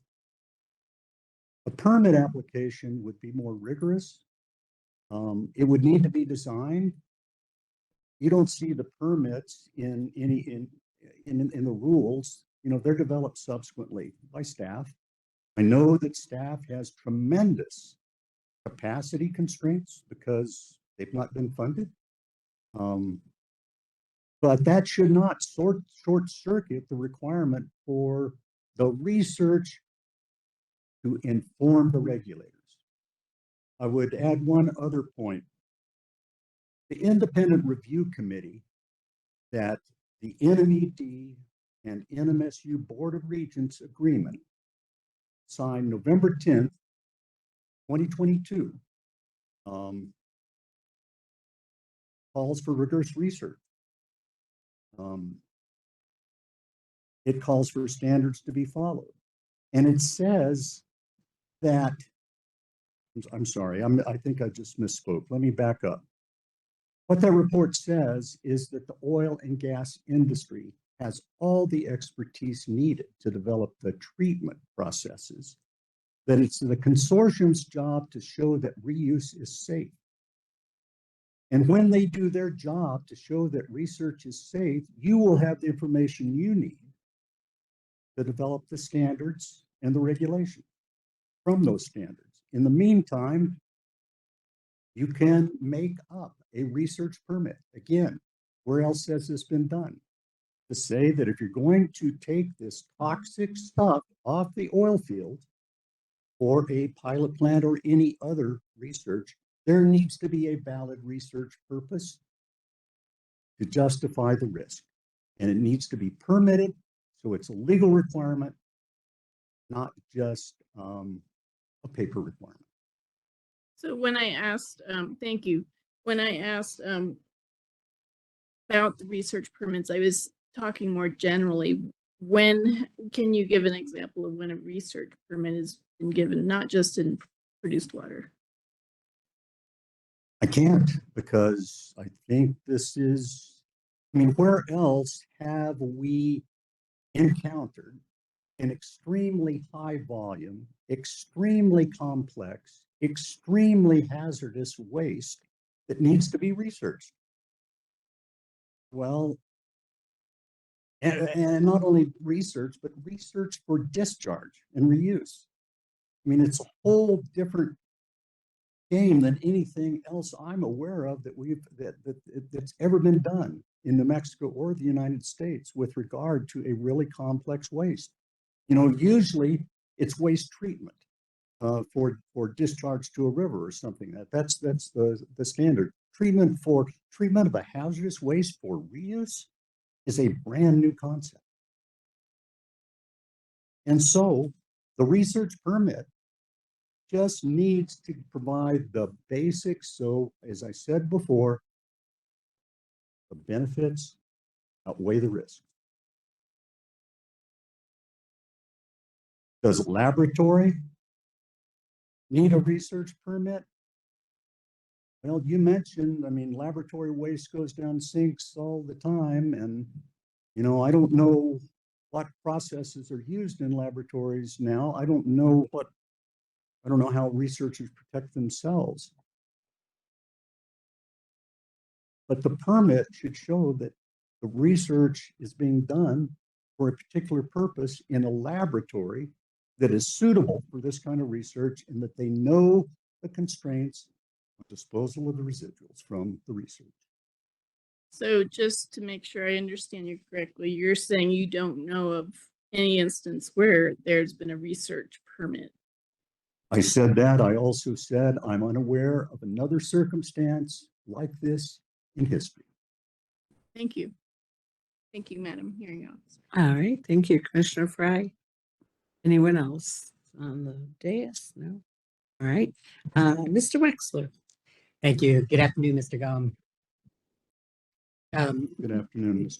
I want to start just a few questions about your background, and then I have just a small number of questions about your testimony generally, and then a little bit about your rebuttal, which came to light just today. So your qualifications are on page 1 and 2 of your direct, and you attached your CV. Is that right? I don't have a CV. Mr. Wexler, I attached my resume. I had to make one for this hearing. My most recent one was 10 years old. Fair enough. On page 2, lines 5 to 6 of your direct testimony, you acknowledge that you've never appeared before the Water Quality Control Commission. Is that right? That's correct. Have you ever sat as a commissioner on the WQCC? I didn't understand you. Have you ever sat as a commissioner on the Water Quality Control Commission? No. Have you ever? I'm sorry, did you ask me if I ever attended a hearing?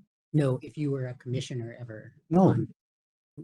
Did you ever act on behalf of an applicant for a discharge permit or any other permit before the Water Quality Control Commission? Never. Am I correct? You've never been a researcher in the area of the chemical makeup or the constituents of produced water? You're correct. Am I correct that you've never been a researcher on the methods for treating produced water? A researcher? No. You mentioned you sat on the consortium, or you participated in the consortium. How long was that? A little over a year. Other than that position, have you ever had a professional position that focused on produced water? No. On page 3, line 18, you mentioned, and actually throughout your testimony, you talk about your expert opinion. What fields do you consider yourself to be an expert in?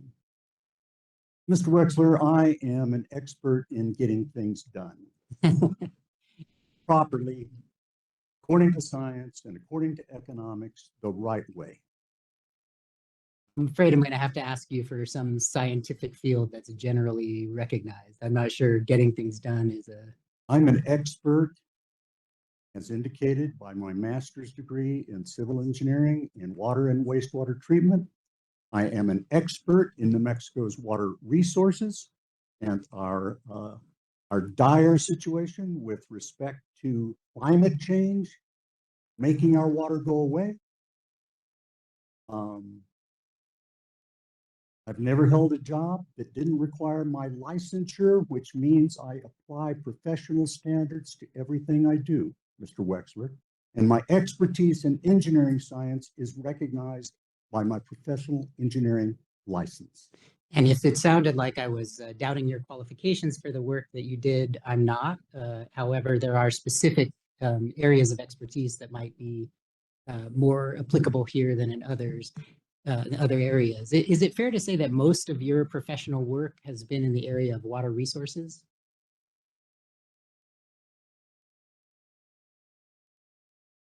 Yes. Now, as the director of the ISC, you had responsibility for water planning. Is that correct? Yes. Do you have your testimony before you? This is NEE Exhibit 1. And I'm interested in going to what is PDF page 112.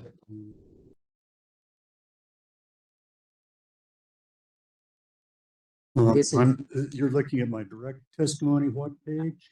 I am. Well, it's one of the exhibits to your testimony. So this is going to be, apologize, I just had a file get corrupted. So I'm using somebody else's folder here. This is the NG4. And of that document, it's page 27. Page 27? Yes, please. There's a heading in the second column that says produced water as part of the state water planning process. That's why I asked about the planning that you had done.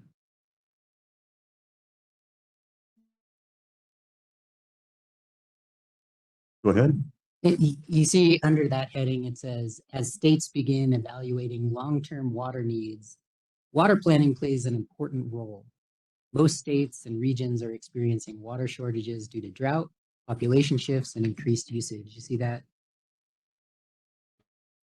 Yes. Now, based on your experience, New Mexico has experienced water shortages due to drought. Is that right? New Mexico has experienced water shortages because it is a desert. New Mexico has also experienced population growth and population shifts. Would you agree with that? Yes. And New Mexico has experienced increased water shortage. Didn't hear your full statement. Will you agree with me that New Mexico has experienced increased water shortage? Yes. Page 3, lines 21 to page 4, line 3 of your direct testimony, NEE Exhibit 1. I need to keep up with you. What lines?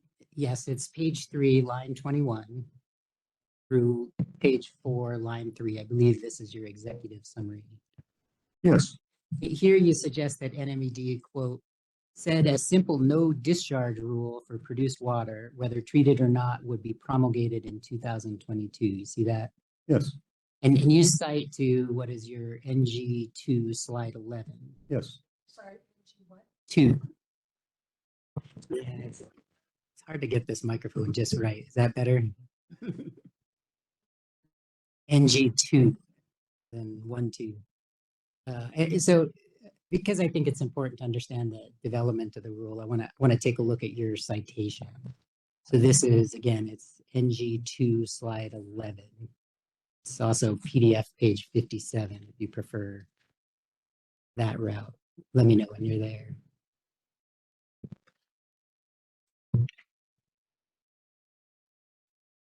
I have it. And this is the presentation that you're referring to, is that right? Correct. And then I believe you refer to slide 11. So if you don't mind going to slide 11, it has a heading at the top that says NMED produced water timeline. Timeline, correct? Yes. And then if you look at the fourth bullet point, this is in the year 2022. And the last phrase there, you with me? It says NMED phase 1 rulemaking. Yes. And I think this is what you're referring to and citing to in your testimony. Is that right? I believe that is what I cited to. And here, just to read it, it says prohibit untreated produced water use outside of the oil and natural gas industry. Did I read that right? You did. Let me ask you this. I'm not aware of any party to this proceeding, including NMOGA, that is currently advocating for untreated produced water to be allowed to be discharged. Do you agree with me? Yes.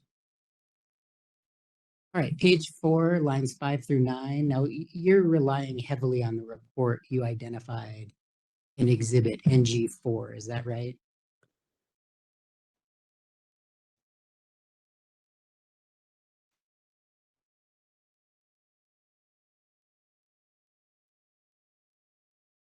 Page 4. Correct, lines 5 through 9, and I think there's other parts of your Yes. testimony. Yeah, so is it fair to say you're relying pretty heavily on that exhibit, NG4? Yes. In fact, I think you say at one point that it's necessary to follow what you call module 3, right? Yes. And just a couple quick things to note about this report. So if you go to there, let me just find the page since you're using a paper copy. It's PDF page 79. That's the cover. That's exhibit NG4. PDF page 79. Correct. And hopefully that takes you to the cover page of this report.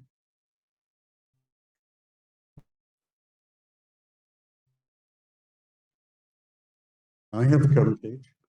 Yeah, so just to confirm, this is that document that you had relied upon, correct? Yes. And then if you look at the next page, the acknowledgements, just want to point out in the second column there, we can see the name Rick McCurdy. You see that? I do. You understand Mr. McCurdy will be testifying later in this proceeding? Yes. And then another thing about this report, if you go to the next page, this is the letter from the executive director to the reader, and it's dated June 2019. You see that? You. And you recognize that's approximately 5 years ago, right? Is Yes. that right? And are you aware that there has been significant research and work in the field of treatment and reuse of produced water since 2019? Yes, I'm also aware that there is no data in the Produced Water Research Consortium's database. I'm sorry, I couldn't quite hear you. I'm aware there's been significant research. I'm not aware that that research is available to these regulators today. The regulators don't have the ability to locate the research? Is that your testimony? I'm saying that no research has come forward in this hearing. Your testimony is there's no research that has come forward since 2019 as No, part of I'm this hearing. saying that in this hearing, we have no results of pilot tests. We have no characterization of produced water. We don't have the beginnings. Have you reviewed all of the exhibits that have been submitted either by the Environment Department or NMOGA? I have reviewed the Environment Departments, and I've looked at many of the NMOGA submittals, but I can't say that I've reviewed all the exhibits. And if I understood this, part of your testimony, it's also your testimony that none of the exhibits, none of the evidence filed with the commission have to do with those pilot projects. Is that right? I'm saying that there's been lots of academic work by the researchers at New Mexico State University. Their research is not attributed to the consortium, but they are the consortium's experts. So they've done lots of research and brought information together. What we don't see are what I just mentioned, what is in the produced water, or the results of any scientifically conducted pilot scale testing. Do you consider it important for the commission to be making a decision about these rules based on the latest and greatest research in science? This commission has to make rules based on what's in the record. And do you think it's important that the record contain the latest and greatest science? I think the record, I think the NMED did a pretty good job of putting their information into the record, but it's not actionable information. Did you attend that conference that took place a month and a half ago, the State of the Science of Produced Water or No. some such thing? You did not? No. Okay, on page 7 of the direct testimony, you start a section on statutory requirements. And I think in your rebuttal, you acknowledge that you're not an expert in statutory interpretation. Is that right? What I said was that in my job as Interstate Stream Commission Director, I had to interpret statutes to do my job. I am used to interpreting statutes. I also interpret statutes to give direction to my general counsel to do something that I believe the statute enables. And if the general counsel agrees, that's what we do. I believe that statutes can be read narrowly or expansively. Do you have before you your rebuttal exhibit? Didn't hear you. Do you have before you your rebuttal testimony? I do. It's NEE Exhibit 4, I believe. And if you can look, please, at page 25.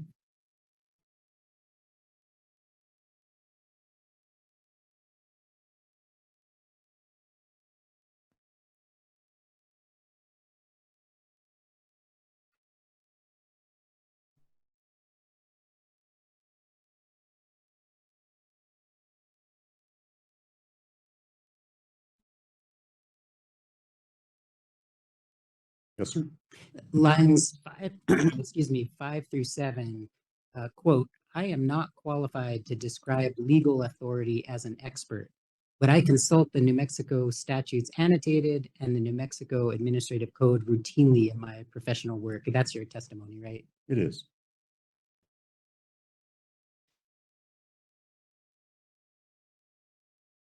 Turning to the tables back in your direct testimony. So this is at page 9. And really, I want to ask you about a phrase that you repeat numerous times.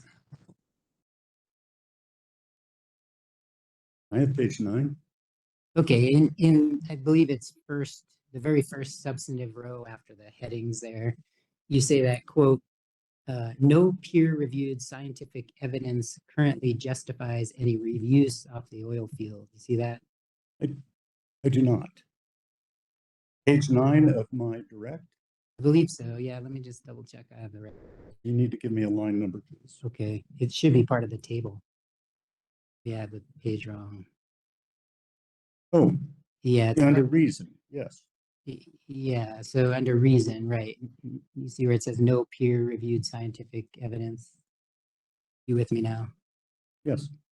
My question has to do with the sources that you rely on for that statement.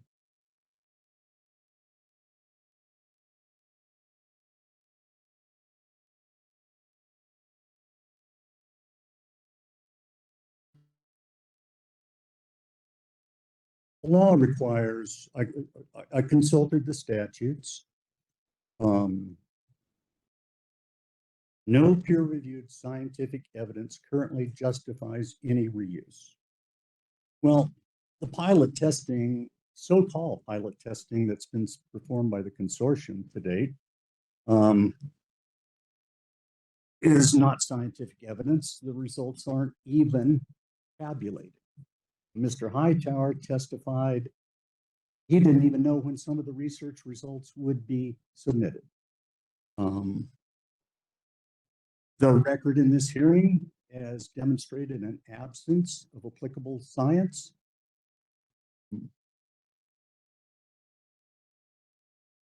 To justify safe reuse. We've been over and over with that concern, and there is broad agreement. And I am aware of no data, and that's the justification for and for the unacceptable reporting of the pilot projects done today. And we don't know that we're going to have good reporting out of the projects that are coming, because the consortium has no standards for the scientific work that is conducted under its purview. You don't think those researchers are held to normal research standards? When they operate in a trailer somewhere with no public oversight and they don't even measure the contaminants of concern, yeah, I'm concerned. Have you reviewed the documents that were submitted as NMOGA exhibits 75 through 127? They're peer-reviewed papers. No, I looked at some of them. Nobody, no.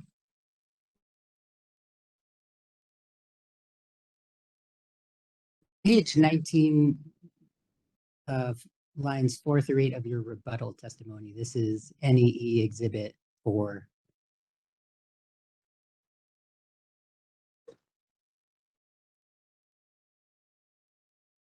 Page 19, lines 4 through 8. Yes. And so here you're responding to testimony from NMED witness Jason Herman. And he, as you state there, he indicated that he's not aware of any discharge permit that was denied based on the source of the water. Are you aware of any discharge permit that has been denied based solely on the source of the water?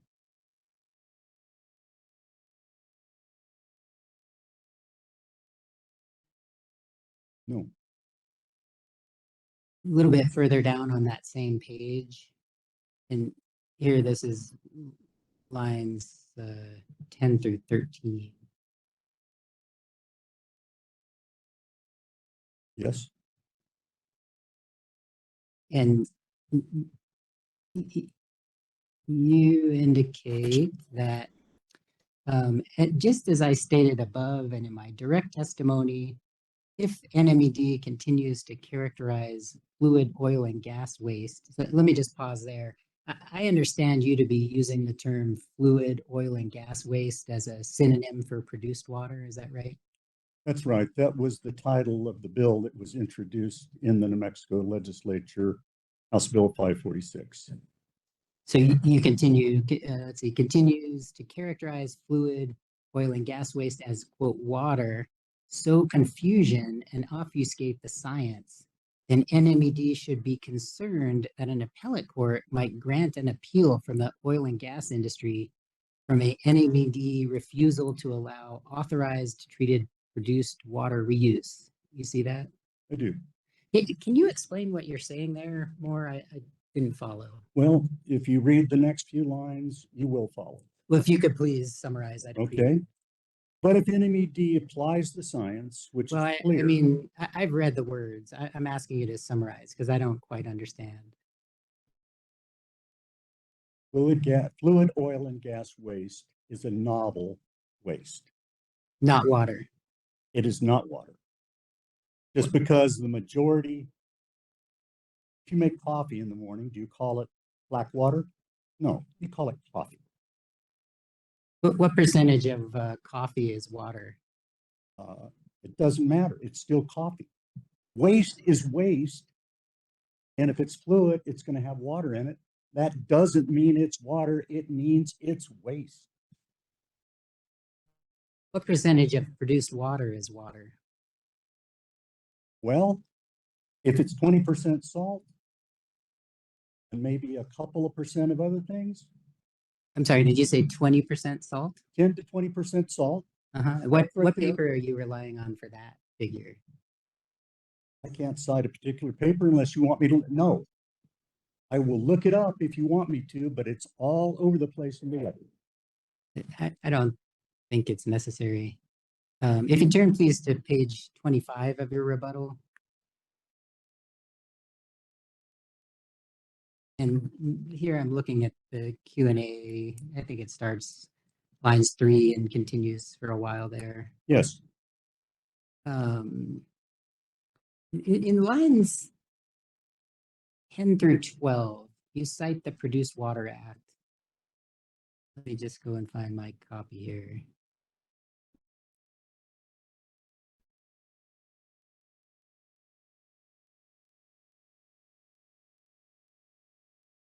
Yeah. So you cite the Produced Water Act for the concept that the commission shall adopt water quality standards for surface water, for surface and groundwaters of the state based on credible scientific data and other evidence appropriate under the Water Quality Act. You see that? I did not say that. That's not what your testimony says? No, my testimony is the bill that included the Produced Water Act. I see. I see. So let me just ask you more generally.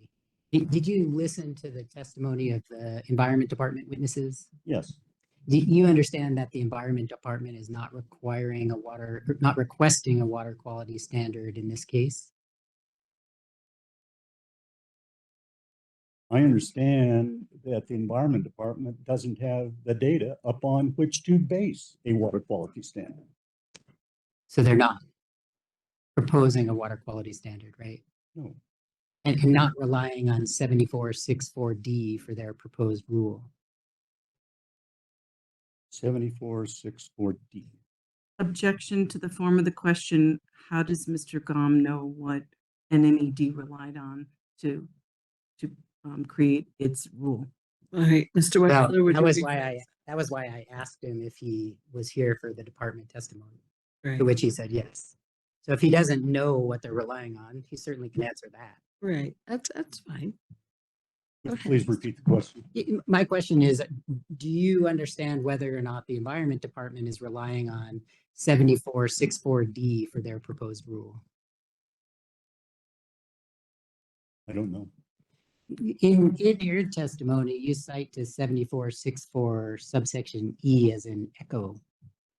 And you note in lines 16 through 17 that, quote, regulations may specify a standard of performance. You see that? Yes. Do you understand that the Environment Department has indicated that it does not consider the proposed rules to propose a standard of performance? Yes. I want to turn a little bit to your testimony this morning, your surrebuttal testimony, and a little bit about the notice of intent requirements for the demonstration industrial projects. Let me ask you first, are you familiar with the regulations that govern discharge permits? Objection to the compound nature of the question and assumes a fact that's not in evidence. I think my only question was, is he familiar with the regulations that govern discharge permits? That's not Except that there was a whole bunch before that. If that's just the question, then that should be noted, please. Okay, that'll just be the question. Yes. Have you ever applied for a discharge permit? No. Have you ever been the regulator or evaluator of a discharge permit?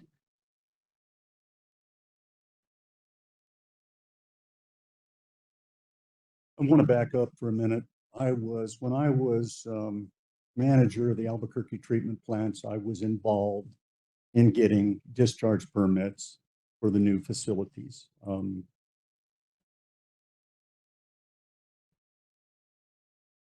I haven't otherwise been associated with a discharge permit professionally. Are you aware that there is a provision within the regulations that allows NMED to determine that no discharge permit is required? Yes. If I understood your testimony earlier, you were talking about the Produced Water Act, which I'll just point out is NMED Exhibit 19.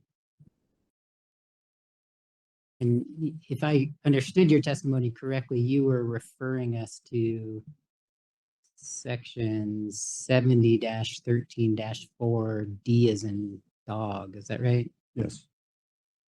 Now, and you were pointing out, it was your testimony that a permit would be required from the department before using produced water. Is that right?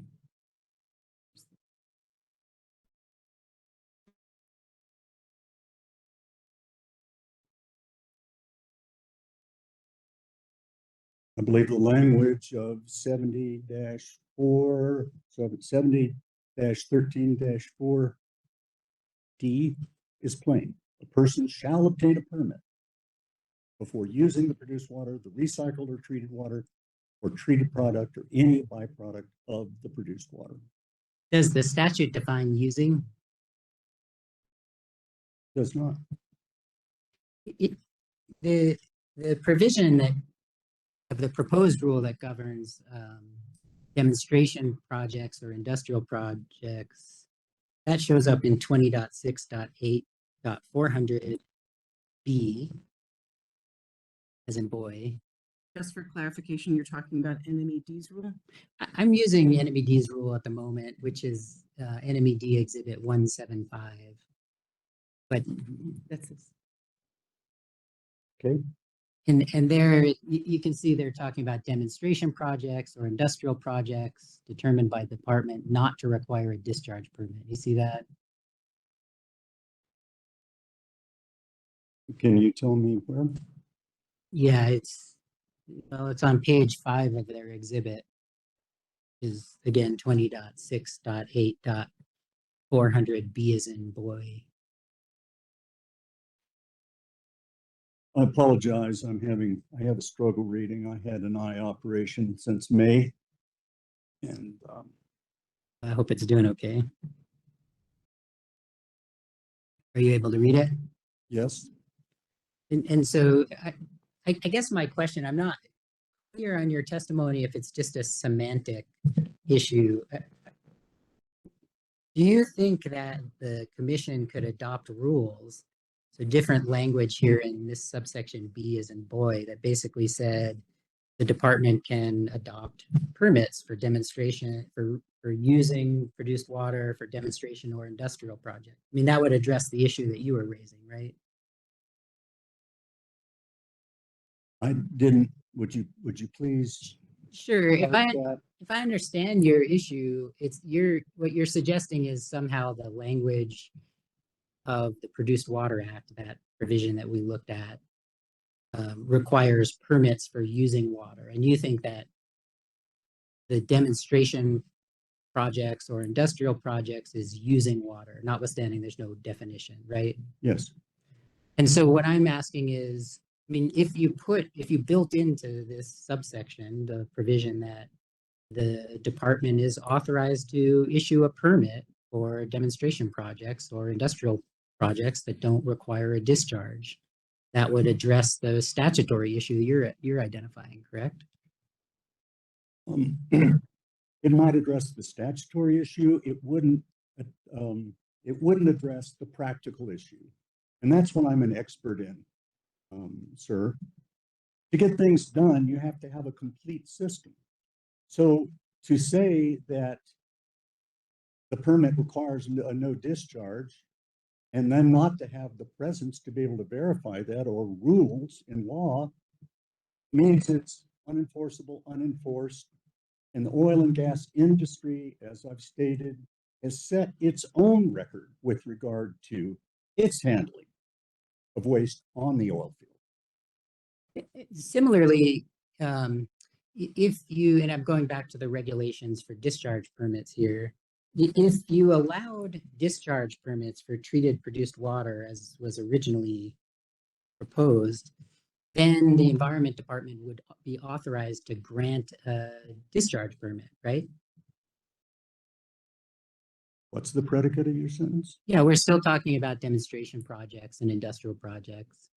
And if the rule adopted by the commission allowed discharge permits, that would address your issue that they're, about the permit is required for using produced water? No, it would not. Well, there'd be a permit, a discharge permit, right, for those ones that the department determined were appropriate. There's no science to justify a discharge permit. That would be against the law. So let me ask you this a little bit, because you had some discussion about like characterizing produced water. You indicated you're familiar with the discharge permit regulations. You understand that an applicant has the burden of characterizing the source water, the constituents, when they apply for a discharge permit. Exactly. And then the department has the ability to tell an applicant, you know what, we don't think you've provided enough information. We want you to go and characterize it more, right? Yes. Ultimately, the discharge permit has to satisfy existing water quality standards, right? Existing water quality standards? That's right. All water quality standards, applicable water quality The standards. only ones it could satisfy would be existing. We agree on that.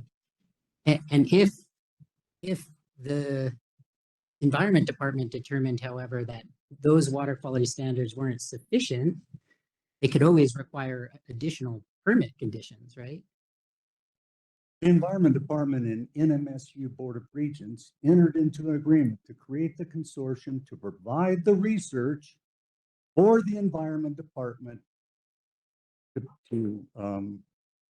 as the basis for their writing of their regulations and their standards and their discharge permits.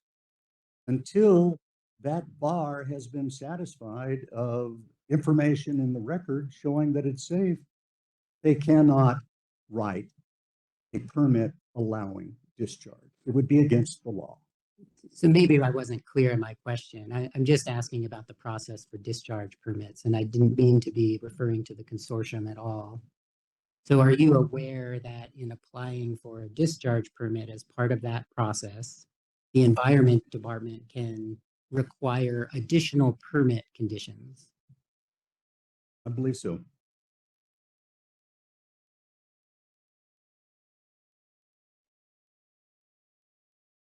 One last question about the demonstration projects, and that is, if the commission adopted your proposal, then there'd be no pathway for doing demonstration projects or industrial projects. Is that right? Of course, there's a pathway. Do the science first. Put it in the record. Get standards, get regulations, apply. So your There is a path. Your pathway would be adopt new regulations sometime later in the future. Absolutely. Under the existing rules passed by the commission, there would be no pathway for demonstration projects or industrial projects, right? This is a brand new topic, Mr. Wexler. Is that a yes? Ask the question again, please. Yeah, my question is, under your proposal, if the commission were to adopt it, setting aside some subsequent later regulations, under your proposal, there would be no pathway, no way for parties to engage in demonstration projects or industrial projects. At this current time, no. No further questions. Thank you. All right, thank you, Mr. Wexler. Mr. Maxwell, do you have questions of Mr. Gahn? Yes, Your Honor. My first question, earlier today, I believe during Chair Thompson's questioning, you had stated everything in the oil field leaks. Is that true? Maybe not literally, but figuratively, it absolutely is true. You agree you were being a little hyperbolic on that, correct? Would you define hyperbolic? Exaggerating?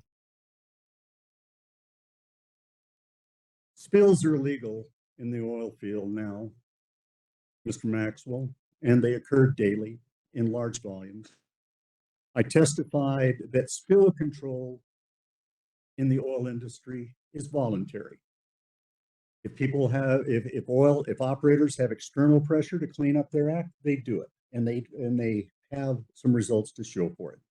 Other people It's a business expense. There's no enforcement, so they spill. I've looked extensively at the records of the Oil Conservation Division, all self-reported data from operators, and you find preventable spills and leaks of produced water are commonplace. For things like human error or overflow or corrosion, things that are, in my experience as a maintenance engineer, are caused by using the wrong materials of construction or not doing frequent enough maintenance, inspection, and replacement. And so, yes, figuratively, and the trucks in Carlsbad carrying produced water, leaking produced water onto the streets. Do you have any exhibits that you're offering which back that statement up? I believe in my exhibits. I need to think about Yes, that for sir. a minute.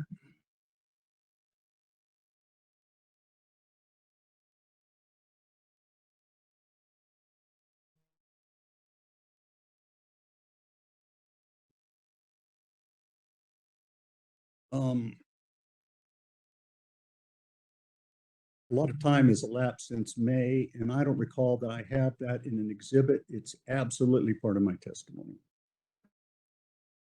Thank you. Your Honor, no further questions. Thank you, Mr. Maxwell. Ms. Taylor, do you have questions? Mr. Cox? No, ma'am. Okay. Mr. Hightower?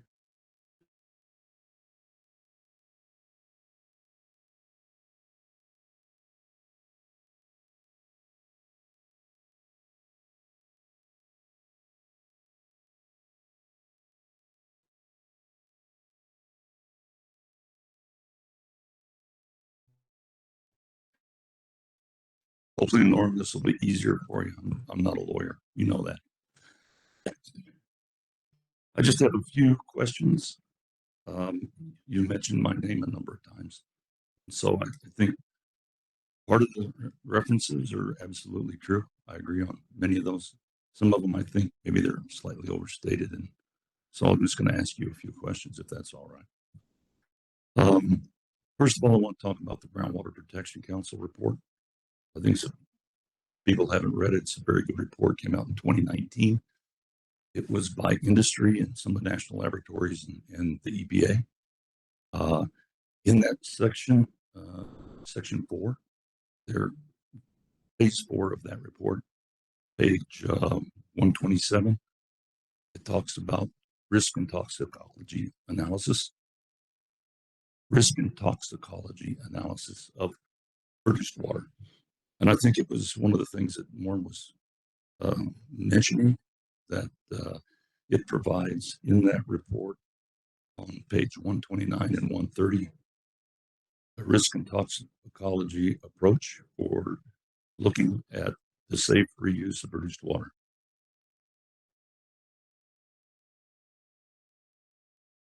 You have that on your computer because I saw it on your screen before, so I know you have the report. Yes, you said page 27? 127. 120. Yeah. And then right below that, page 129, flow diagram.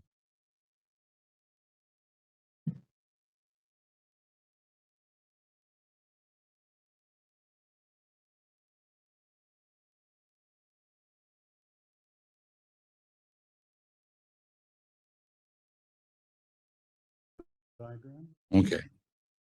And you mentioned that it would have been, nice if maybe the consortium had taken that flow diagram recommendations by the Groundwater Protection Council and implemented that. Do you know that the consortium in 2021 took that flow diagram and is implementing all those elements of that flow diagram currently? Madam Hearing Officer, Mr. Hightower, thank you for that question. I was referring more to Module 3 and the step-by-step procedures that it lays out. I was not aware that the Produced Water Research Consortium has adopted this flow diagram. And that flow diagram has been published now in peer-reviewed journal as the approach to use for produced water treatment nationally. Did you? Was there a question? No. Did you know that? Okay. All right. So point is, I agree with you on the Groundwater Protection Council. Toxicology and risk is a very big deal. And I do agree that you quoted me right when I said that bioaccumulation and toxicology, IGR, I think, are two of the biggest issues. And one of the things associated with this is not only risk and toxicology testing, but bait transport modeling. Very important to address some of the issues that have been brought up today about soil contamination, groundwater contamination, Mr. surface Hightower, water contamination. I'm Okay. sorry to interrupt you, but Got to ask this is questions? the time for questions. Okay. I'll try to get back to being a lawyer. I'm not very good at that, and we'll ask questions. Okay. So, a couple of things. It was asked by Mr. Wexler if you'd attended the State of the Science forum end of June in Las Cruces. No. That was put together by NMED in the state of New Mexico to do the state of the science on produced water treatment research and brackish water treatment and research. That included University of New Mexico, New Mexico State, New Mexico Tech. So, have you seen the proceedings from that state of the science? At that state of the science, researchers from New Mexico State presented sets of information from about 20 different peer-reviewed technical articles. Mr. Hightower. And have you seen any of those? I'm asking. Okay. I was getting into that. All right. Have you read any of those technical papers by any chance? Read the ones that are in my exhibit. Okay. Talking about produced water in general, have you had a chance to read any of the EPA reports done in the late 2018 through 2020? I'm not sure what reports you're referring to. The one that I think is very important is EPA 821-519 came out in May of 2020. It gives an overview of produced water quality, May 2020. Title of it? Don't have the title of it right in my fingertips. Okay. That gives an overview of produced water nationwide. Madam Hearing Officer, I've tried to be extraordinarily patient, and I'm so sorry, but I believe that Mr. Hightower is testifying repeatedly, and so I would object to any of these kinds of further questioning going forward. Yeah, Mr. Hightower, the bulk of what you've been saying is testimony rather than questioning. So what I was trying to get to is that repeatedly, Mr. Gom has mentioned that there's no credible science. I'm asking about the science that I'm aware of, and if he's had a chance to review those reports previously. So that's a legitimate question. I think he said he didn't go to the conference. He said he didn't read some of the EPA documents, so that answers some of those questions. Objection to that commentary. Mr. Hightower couldn't even name the title of it. So how could he know how could Mr. Gum know what he's talking about? Yeah. I gave him the reference number, but that's okay. I'll move on. Please. Okay. I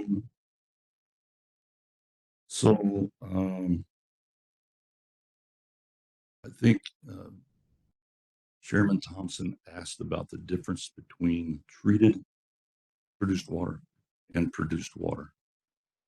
And you mentioned multiple times in your presentation today the issue about risk management and risk reduction. So the question I have is, from a risk perspective, would you believe that treated produced water would be lower risk than raw produced water? It depends on how you define treatment. Okay, the level of treatment, quality of treatment. Okay. Clean brine is not brine. clean. It's still a brine. Okay. Clean.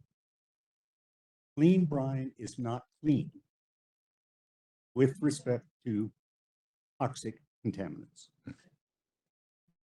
All I said was he's correct.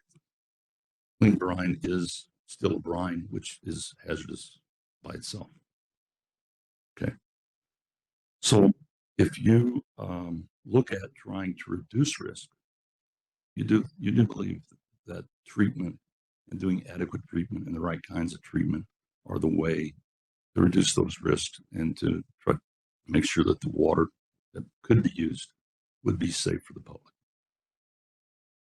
Absolutely. And I say absolutely because of the qualifiers that you use in your question. And I use those intentionally. Okay. So I think we agree on that. And you have to treat it. You have to treat it right. Okay. So I'm getting to one of the things that I think that has been a contention today, and I want to get your opinion on it, is looking at bench scale and pilot scale.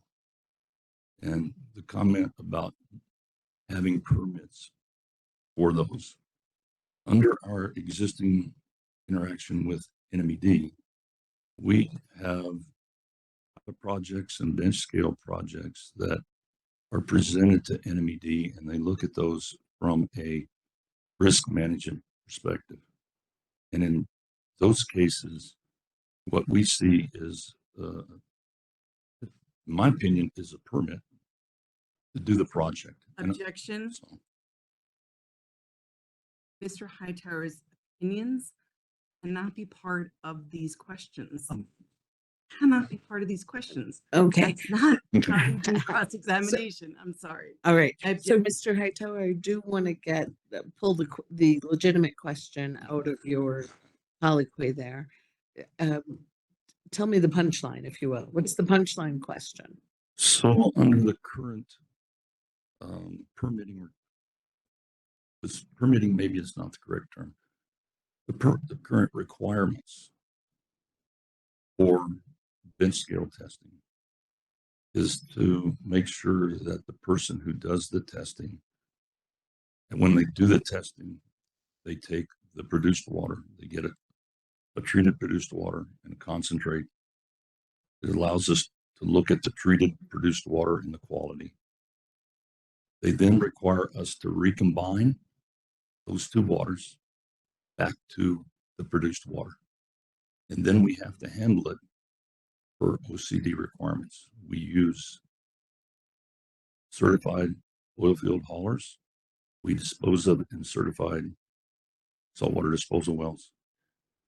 So from that perspective, their process is not a discharge of any water. It's a recombining, and then we discharge it under OCD requirements.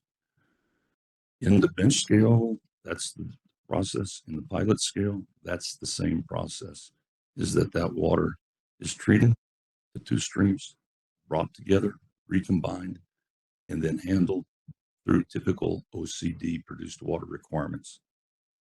Under that scenario, the way I see pilot testing and bench scale testing is that we're not discharging, we're using OCD permitted requirements.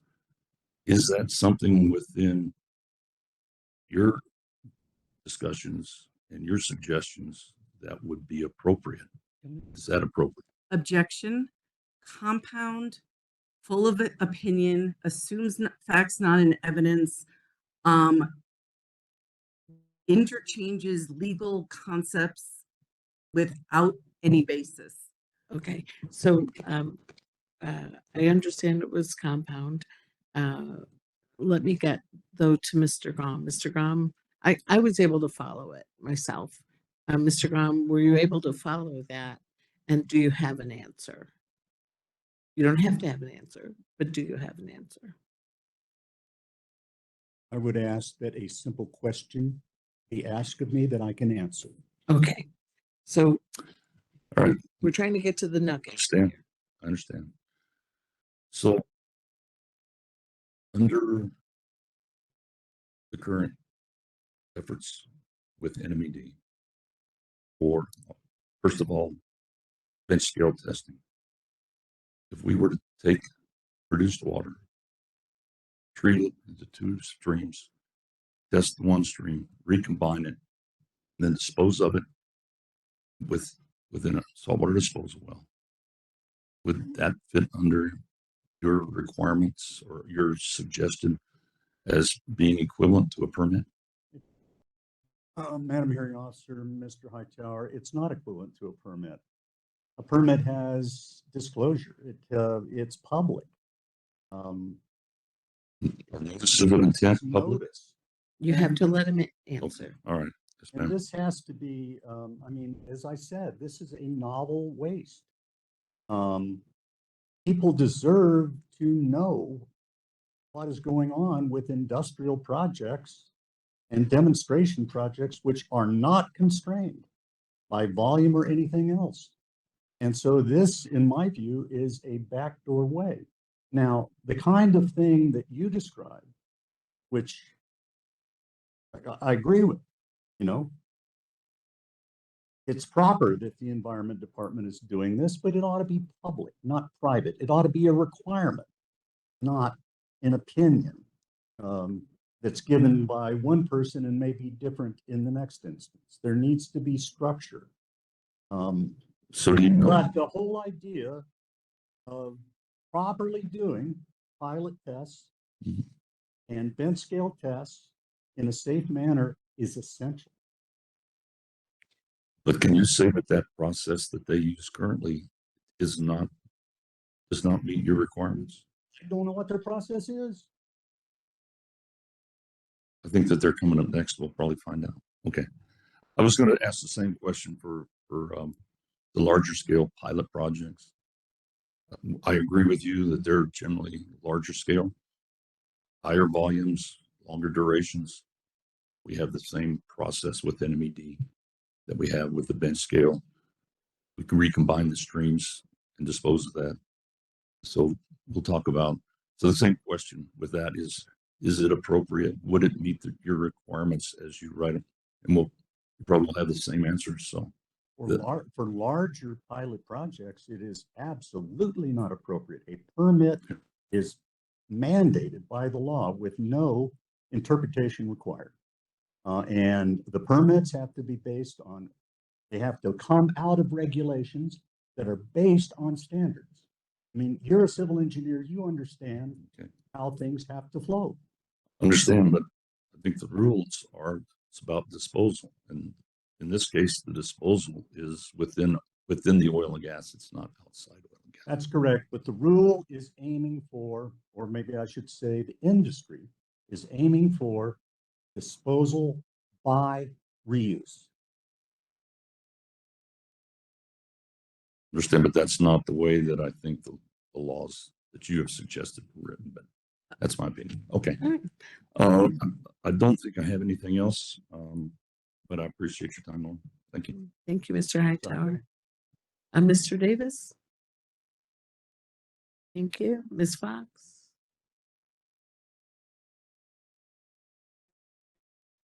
All right.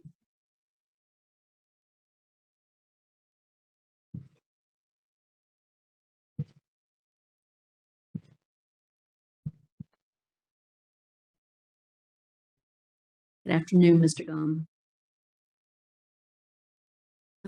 During the questions from the chair, I believe he was discussing NMED Exhibit 140 entitled Characterization of Produced Water and Surrounding Surface Water in the Permian Basin, the United States. Article published in 2022, which is NMED Exhibit 140. Are you familiar with that article?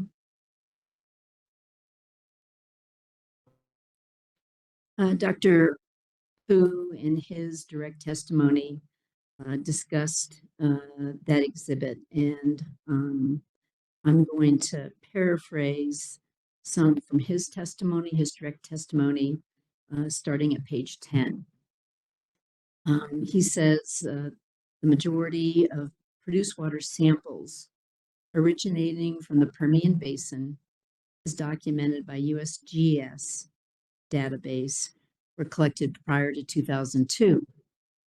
Specifically, out of the 114,943 data sets in that database, only around 3,800 are associated with the Permian Basin, and these samples mostly come from conventional wells.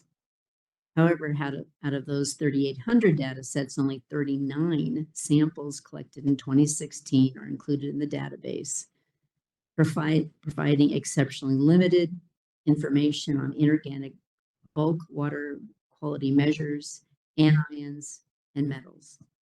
Furthermore, there's a lack of data concerning organic contents and norm in produced water. A research team from New Mexico State University conducted a comprehensive quantitative analysis, that is, NE references NMED Exhibit 140, targeting 309 constituents within produced water samples from 5 distinct locations within the Permian Basin. Their findings revealed detection of 91 analytes, while 218 analytes remain undetected. Although informative, this sample design limits what can be said about produced water characterization in the Permian Basin. And my question to you is, do you agree, Dr. Hu's characterization of that article? Do. He goes on to say that the NMSU research team findings from unconventional wells, again referring to NMED Exhibit 140, in the Permian Basin exhibited TDS concentrations, which were very high, and an array of constituents, including mineral salts, metals, oil and grease, VOCs, semi-VOCs, norm ammonia, and PFAS. Furthermore, he says, it is imperative to conduct non-target analysis to discern unknown chemicals in produced water. However, as of now, no results pertaining to non-target analyses have been published. Do you agree with that statement? I agree with it, and I found that paper to be a very useful source of unbiased information. And would you say that that article is a preliminary data set for characterization of produced water in the Permian Basin, but not a definitive study? Yes. And why is that? The reasons that Dr. Hughes stated. It's a restricted sample size. They didn't. They need to concentrate on non-target analysis. And then the other reason, it was offered in NMED's direct testimony. They have to know the additives. Thank you. That's all I have. Thank you, Ms. Fox. Mr. Knight?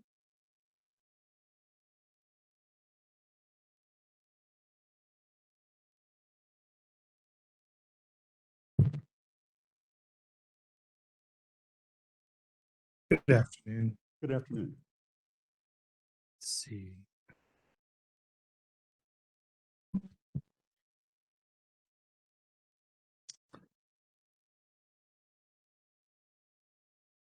Your proposed 20.6.8.400 A2, and if you could bring up the NEE's proposed rule language.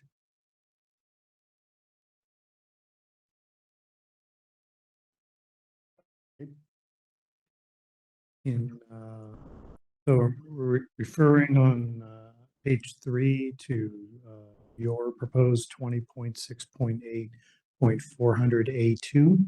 Yes.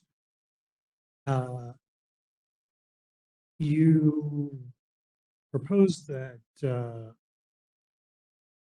it specifies that groundwater discharge permits are to be denied. Why do you not include surface water in there as the department did in its rule? Why? It seems like surface water discharge permits were specifically removed from your proposed rule, yet groundwater discharge permits were left in, and I just wanted to know why that was. Madam Hearing Officer. Mr. McKnight, A lists 4 general requirements, and they all relate to no discharge. So number 1 is a general statement. Number 2 applies to groundwater. Number 3 applies to certification of a possible future EPA discharge permit allowing NPDES permit allowing discharge. I think the ground is thoroughly covered, and for our 400A. And you don't think that surface water should be specifically called out there? It could be, but here's what it says on number 3: the department shall deny certification of any federal permit proposing to discharge, dispose of, or reuse for activities unrelated to oil and gas. In number 1, it says no person shall discharge, dispose of, or use treated water for activities unrelated to the production of oil and gas. And then number 4 deals with research, and it needs to be handled carefully without discharge. I don't object to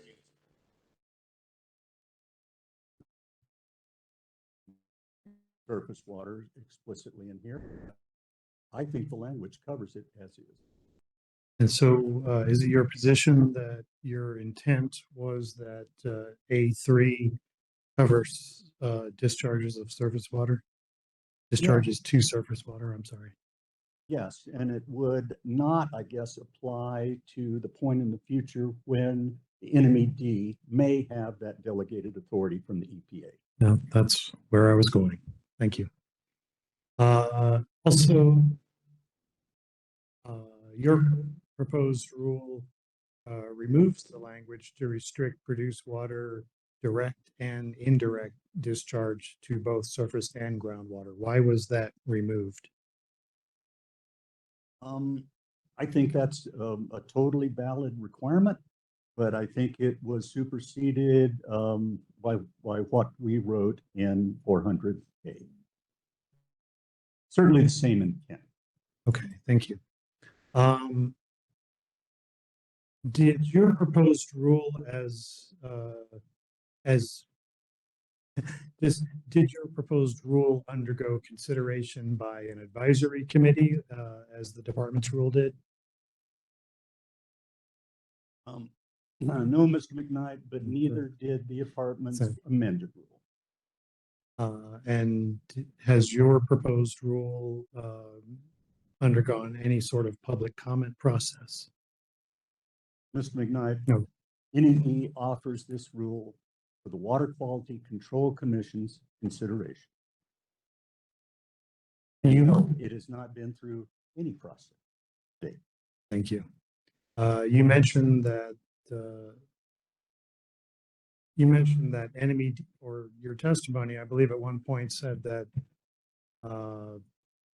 NMED's proposed rule allows for discharges of produced water. Is that still your testimony, or did you misspeak? No, it is my testimony, because prohibition of discharge is not enough. Could you elaborate? Certainly, Mr. McKnight. Discharges of produced water, spills rather, are illegal now on the oil field. They were made illegal by a rule after we failed to get a law passed that would have made them illegal in 2021. So they're now illegal by rule. There were 680, I don't remember the exact numbers. There are multiple spills a day, and there's no penalty to pay. So that is an example of why prohibiting discharge doesn't mean no discharge. All right, so you agree with me that the rule proposed by NMED is a no discharge rule? That's what it says. And your proposed rule, where you talk about a produced water research permit. In the language of your rule, there's no provision for public notice or public comment on these produced water research permits, is there? There is nothing on those because we didn't think through the process of the whole permit application and approval process. It's my professional opinion that, given Mr. Brankert's statement, that they rely on agencies to bring them rules or others to bring them rules, that such a rule needs to be prepared by the Environment Department as basically the staff of the commission. But if the commission couldn't really adopt your rule as you're proposing it now, is that your testimony? Commission could adopt the rule as I'm proposing it right now, and the NMED would have to come forward with a permit form that would be approved. And I'm not going to speculate what you would put into the permit or what that process would be. You testified that the Clean Water Act. You testified earlier in your testimony that the Clean Water Act does not contemplate produced water. Do you recall that testimony?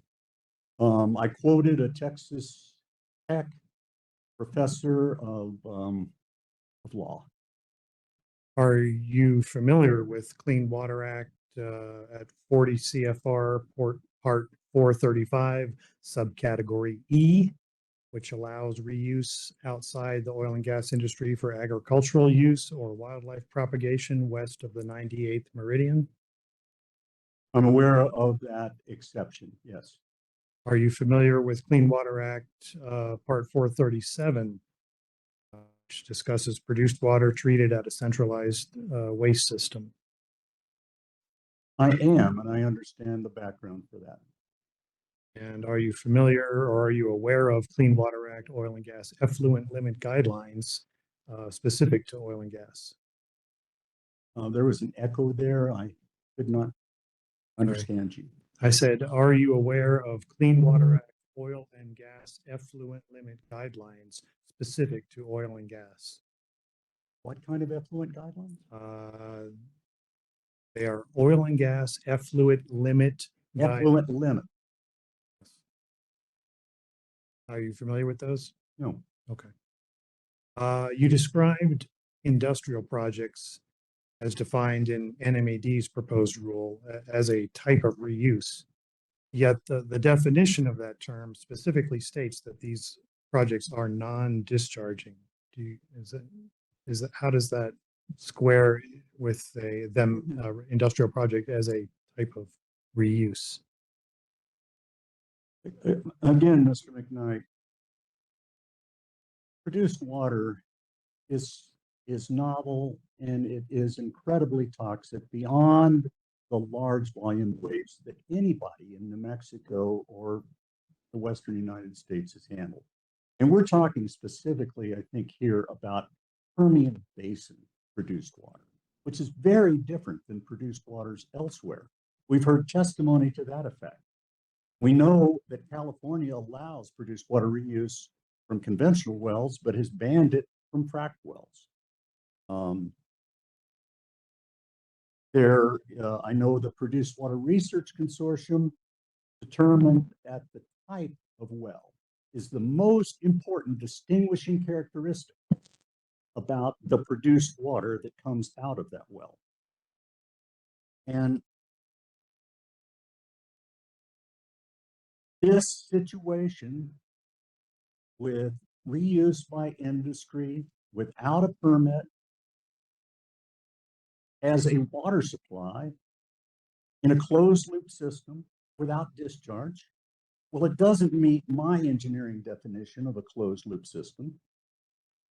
It doesn't meet, the English definition of closed loop because it can't be. I mean, it literally cannot be. There are residuals that have to be gotten rid of. And as we have already discussed, you and I, Banning discharge does not mean there will be no discharge. And the discharge could occur in all of the places But that that's 7664P says the Environment Department needs, the Water Quality Control Commission must regulate. Regulate. but a discharge is not the same as a reuse. Would you agree with me there? Discharge is not the same as reuse. I agree. But reuse with a no discharge permit does not mean that discharges will not occur. Understood. I'm gonna, if I could, I'm just gonna read a sentence from the Water Quality Act and then from the Produced Water Act, and then I have a question following that. I'm reading the Water Quality Act 7465A. It says, by regulation, the commission may require persons to obtain from a constituent agency designated by the commission a permit for the discharge of any water contaminant or for the disposal or reuse of septic or sludge. All right, you're probably familiar with that provision in the New Mexico Water Quality Act. And then the Produced Water Act at, let's see, 7013-4D says, for uses regulated by the Water Quality Control Commission, a person shall obtain a permit from the Department of Environment using the produced water, the recycled or treated water or treated product or any byproduct of the produced water. So I guess my question on that, if there is no if there is no authorized discharge, under what authority could the department issue the produced water research permit that your rule contemplates? The Water Quality Act can be read narrowly or it can be read more broadly, and the recent additions that are specific to produced water of this novel waste need a very well considered approach to assure that the people in the environment are not harmed. No discharge. I believe that if the department has the authority to issue a discharge permit with limitations, it has the authority to deny discharge at all if there's no science that says what's in the waste. But I guess my question was, under what authority could we issue this, under what statutory? Well, there's a statute, and I cite it to you. There is a Water Quality Act provision that, let me see if I can find it in my testimony. I testified to that. And I'm not sure where it is.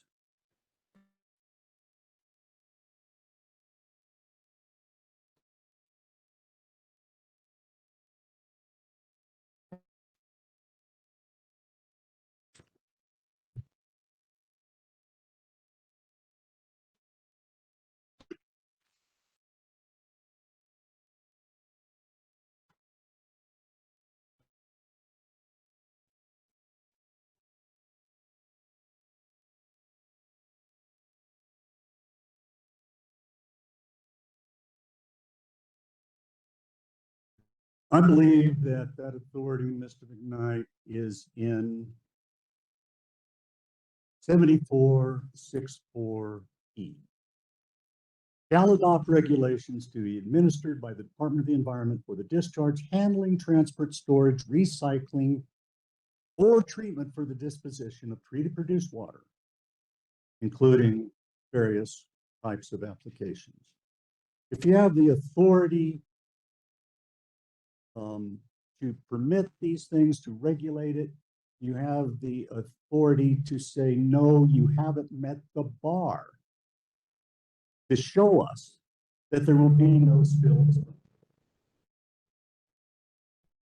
Discharge, storage, recycling, or pilot research, if you will, treatment for the disposition of treated produced water. You have the authority to permit it, you have the authority to deny it.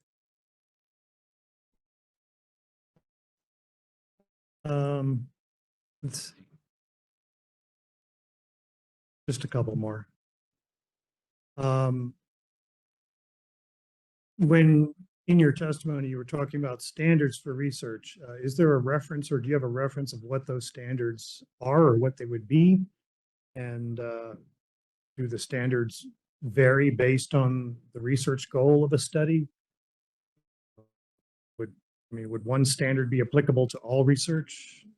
Or how do you envision that? Thank you for that question, Mr. McKnight. I am not a scientist, I'm an engineering scientist. And I don't do research. But science is understood to be a process of peer review, peer-reviewed publications with complete information so that science can be replicated by others. That becomes science. And we need a science foundation that is accepted by the Water Quality Control Commission as the basis of standards. Standards are the basis of regulations, and then you can get to the permits for use as provided in the Produced Water Act and the Water Quality Act. And finally, in your proposed rule, NEE's proposed rule, you talk about the department making a determination of whether the benefit outweighs the risk when granting a produced water research permit.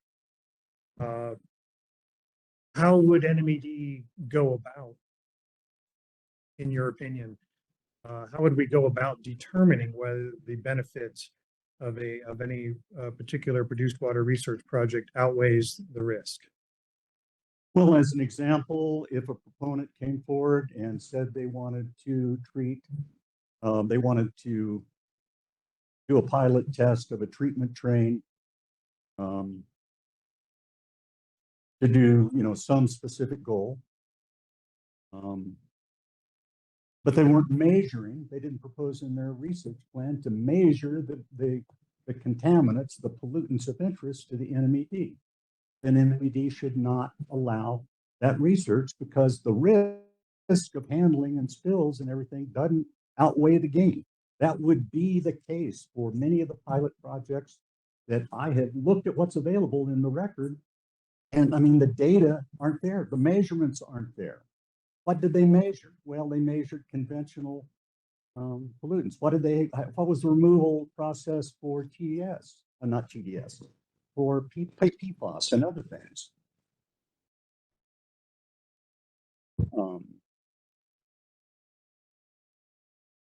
All right, as a general statement, but would you agree with me that there are no specific criteria in your proposed rule for how we would go about evaluating whether the benefit outweighs the risk for any particular research project? We didn't propose such criteria. The Environment Department is the regulator, not the regulator, is the enforcer of the regulations, is the proposer of things. And the department has a professional staff to think this through and come up with something where science is done, the science is beneficial, and the benefits outweigh the risk. And again, pilot plants or the pilot projects under the consortium that have been reported on, there's sparse information about them, but they were woefully incomplete. I didn't even see research objectives. And you heard that the Environment Department the Produced Water Research Consortium doesn't even know when some of the reports may, well, they didn't even know if a report is finalized. So there has to be guidelines, more than guidelines, permit requirements that research needs to be conducted according to the standards of science as a discipline. But finally, you agree with me that those standards are not in the language of your proposed rule. They are not. Okay. That's all the questions I have. All right, Yeah. thank you, Mr. Knight. Ms. Nanasi, are you going to have any redirect? I do have a couple of questions. Okay, we need a break. Okay. So let's take 15 minutes to 4:30.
Let's come back from the break, please.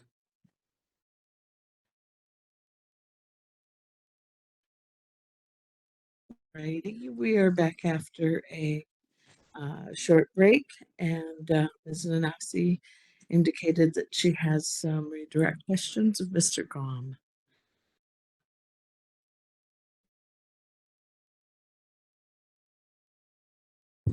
So, we're back on the record, and for the record, my name is Mariel Nanasi.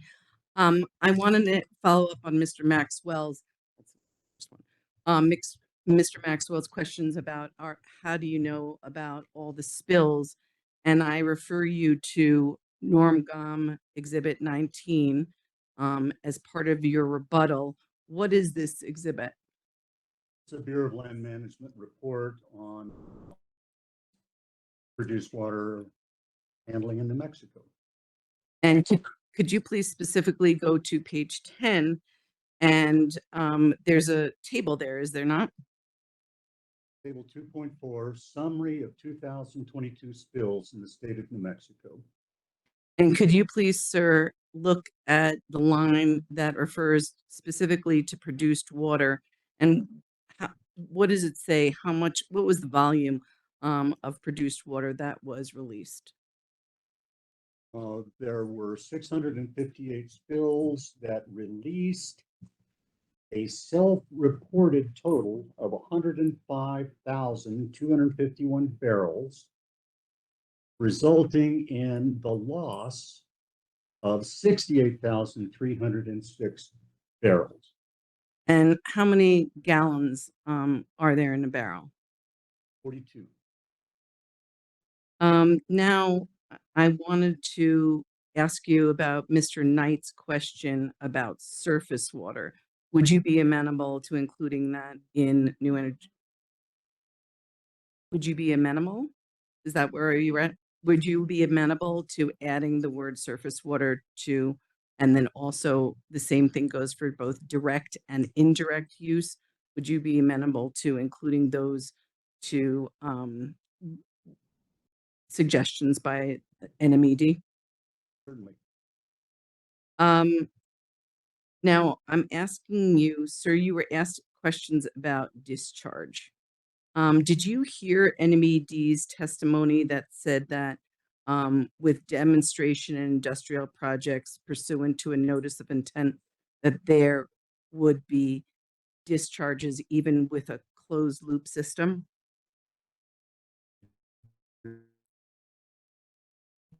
I did hear NMED technical witnesses testify to that point. And could you pull up your rebuttal on page 2 and line 10? Would you read that? And I think it's a quote from an NMED witness. And would you tell us who that is the site is to?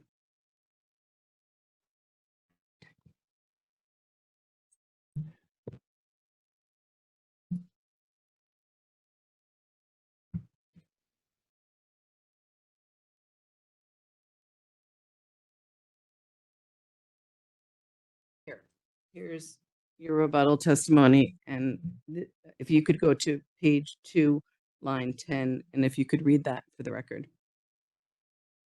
NMED also admitted that the notice of intent process will authorize closed loop projects that are, quote, not necessarily non-discharge.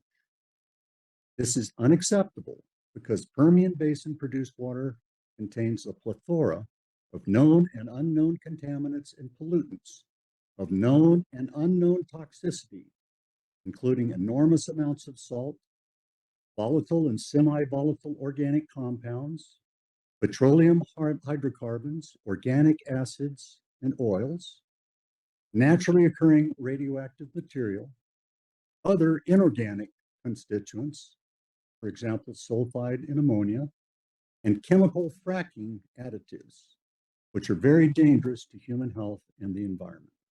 Sir, when you were quoting from NMED is saying that there would be discharge from the demonstration and industrial projects, could you specifically state which NMED witness that is a quote from?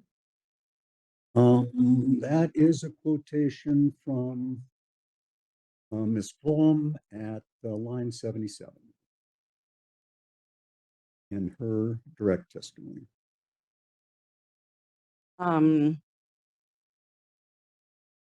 her rebuttal testimony. No, direct. Now, Mr. Wexler asked you, I think it was the last question, about would the rule that we're proposing forbid or prohibit demonstration or industrial projects. Could you explain why that is so? Industrial scale projects and demonstration projects. Well, first of all, industrial projects are not constrained by anything in the definition. They could be so many different things. Could be located anywhere. Could be huge, could be small. We just don't know. Demonstration projects, that term was used in the original NMED rule to only refer to pilot tests and bench scale tests. It's not a demonstration project. The rules should be understandable. You should be able to take words like demonstration at its English meaning. So our rule substitutes pilot projects and bench scale projects for the department's term demonstration projects that includes both of this, because all they do is produce science. They produce, I'm on a pilot plant, you have an effluent that you can assess for toxicity.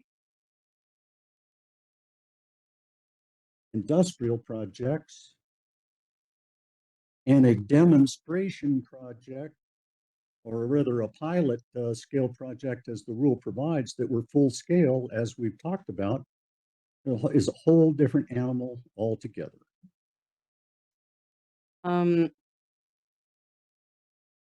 I'd like you to look at the rule that we proposed, and here's the rule. If you could tell the commissioners what are the requirements, what are the guidelines that our proposed rule requires. Subsection D of section 400 contains this language, and I think it's best that I just read it. Any person desiring to conduct a bench scale project or pilot project using produced water shall submit a produced water research permit application to the department. That's one. Two, a produced water research permit application for a bench scale project or a pilot project shall A, include a plan and objectives, B, disclose all chemical constituents within the produced water, C, explain treated produced water quality, treatment volumes, and toxicity studies, D, set forth the written procedures that will be followed to prevent releases onto the ground directly or indirectly into ground or surface water, and E, identify any and all risks proposed by the proposed handling, storage, transportation, and use of produced water and all procedures that will be followed to minimize such risks. 3, the department shall evaluate produced water research permit applications and shall only grant a permit if it determines that the benefits of the proposed research outweigh the risks proposed to health, safety, and consider the volume of produced water involved in the proposed research, the locations of the proposed handling, storage, transportation, and use of produced water, the proposed activities involved in the research, the character and history of the applicant, and any prior regulatory non-compliance by the applicant. 4, any produced water research permit issued pursuant to this section shall require the applicant to A, maintain a repository of all scientific data generated during the research. B, submit to the department all research results within 90 days of completion. C, permit the department to inspect the project upon request. E, permit the department to review all scientific data generated during the research upon request. E, dispose of produced water in any materials that come into contact with untreated produced water or treated produced water, including soils, plant material, treatment equipment, and containment area materials in accordance with the provisions of the Oil and Gas Act, NMSA 1978, Section 70-2-12, and pursuant to the Oil Conservation Commission's regulation. F, construct the research project in such a manner as to ensure that no discharges of produced water occur throughout the entire duration of the project, and allow the department to inspect and verify that the project is not resulting in the discharge of produced water. G, require that all untreated and treated produced water shall be handled, transported, stored, used, and disposed of in accordance with all other applicable local, state, and federal regulations. 5, any permit issued pursuant to this subsection shall be subject to revocation if the applicant fails to comply with the requirements of the permit. 6, persons intending to conduct a bench scale project or pilot project shall satisfy the department financial assurance requirements to ensure that any damages caused by the applicant are remediated.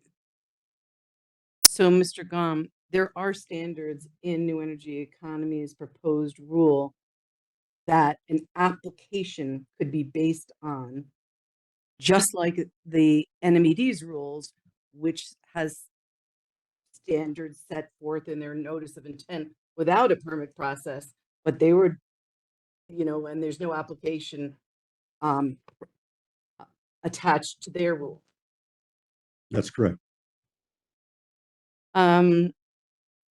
And these permits would be required for bench scale and pilot project. Is that correct? That is correct. It's imperative that research continue. It needs to be enabled and regulated so that the benefits outweigh the risks. So what I understand your testimony to have been is, number one, there's a requirement that a permit is required for all use outside the oil field, and 2, that science, that the bench scale project and pilot project be based on science. Absolutely. There's a difference between academic research and pilot projects, are there not? A very big difference. And you understand the academic research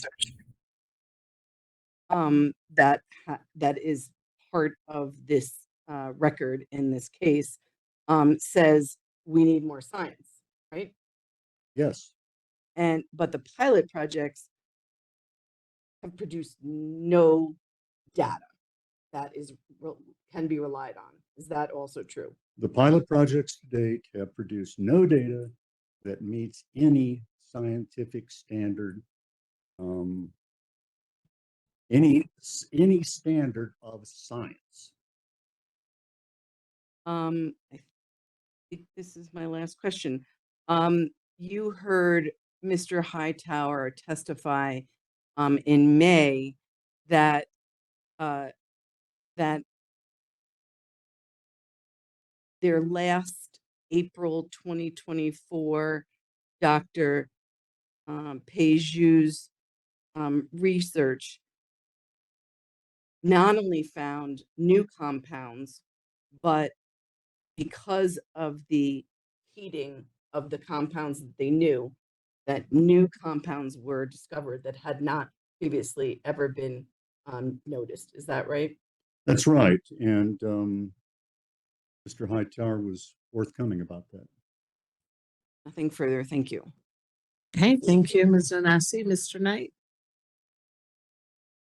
Madam Hearing Officer, I just have one question relevant to the testimony we just heard.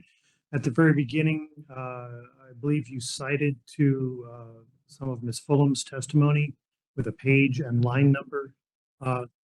Could you clarify that for the record and just so we can find the testimony? We were unable to find it based on the citation. It was not direct testimony. It was from her transcript at 77. Water Quality Control Commission 23-84, transcript, May 16th, 2024, Fulham at 77. 77. Is that a page number? Yes, but I don't know how to get it from here. It would be helpful if we had a page number so that we could. For the record, it was WQCC transcript of May 16th, a Q&A that Ms. Fulham answered at page 77. Okay, page 77 of the transcript. Yes. Okay, thank you. Any reason not to excuse Mr. Gom at this point? Reason not to excuse Mr. Gom? No? Fine. Thank you very much, Mr. Gom. Thank you, Madam Hearing Officer, Chairman Bruce Thompson, and members of the commission.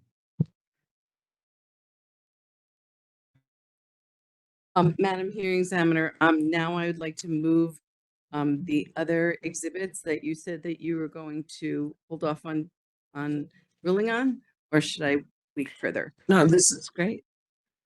Okay, so that is Exhibit 1, Exhibit 4, Exhibit 18, I think you already admitted, but Right. the other two are Exhibit 3 and 13. 3 and 13. And what about 21? I had a note that at one point Mr. Gom referred to 21. That's included in New Energy Economy Exhibit 18. Okay, thank you. 3 and 13. Are there objections to 3 and 13?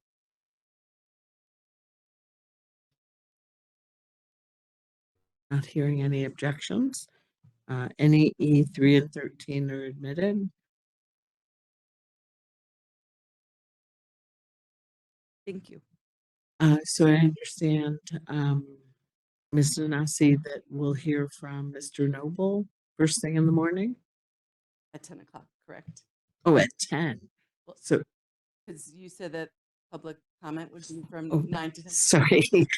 Yeah, I never know exactly how many public Okay, commenters so there will be. he will be here after public As comment. soon as public comment Yes, is thank over. you. All right. And then, but we don't have Dr. Van Glosch tomorrow. Correct. That will be Wednesday. So, as I understand it, we don't know when Ms. Troutman will be available. So at that point, the last set of witnesses are yours, Mr. Wexler. Would you address witness availability now, knowing any ease witness availability? I think that our witnesses will be prepared starting tomorrow. So the order will be tomorrow should be Missy Courier for short non-technical testimony, followed by John D'Antonio and his technical testimony. After that, I believe it's Yeah, I think it might be Mr. McCurdy, but allow me to check in with them. I believe they're all available for the remainder of the week with a couple of polls that we'll work around. Okay, but we'll start with Courier and D'Antonio. Correct. And then move to either Balch or McCurdy. That's right. Okay. That's correct. Courier followed by D'Antonio, and then one of those other witnesses, if necessary. Okay.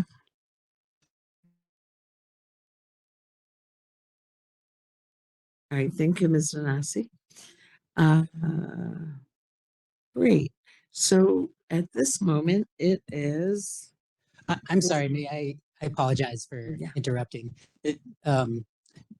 Ms. Olson was reminding me that that Mr. Jacoby will actually be here to listen to Mr. Noble's testimony. And so after Mr. D'Antonio, we'll do Jacoby because he's already going to be here rather than have him come back. Sure. I'm sorry. So I understand. We'll do public comment. We'll hear from Mr. Noble. Correct. Then Ms. Courier. Yes. Mr. D'Antonio. Yes. And then Mr. Jacoby, because he will be here already listening to Mr. Noble. Say the name again. Jacoby. Jacoby. Thank you. We're beginning to echo here, and I was having. Sorry, that might have been getting too close to another microphone. All right. Thank you very much. Okay, so at this point, let's turn to public comment. And let me just say, we will not be doing any more of the technical case today. I'm going to take as much public comment as there is, and then we'll be adjourned for the day. I don't know that we'll get all the way to 5:30 since I only have half a dozen or so names, but we will not be going back to the technical case regardless. On other days, we may go all the way to 5:30 or even scooch it a little later than that, but not today. So let me call the names that I have, and I will make an open invitation to anyone in the room who would like to offer comment. Savannah Woods in the room or on the platform?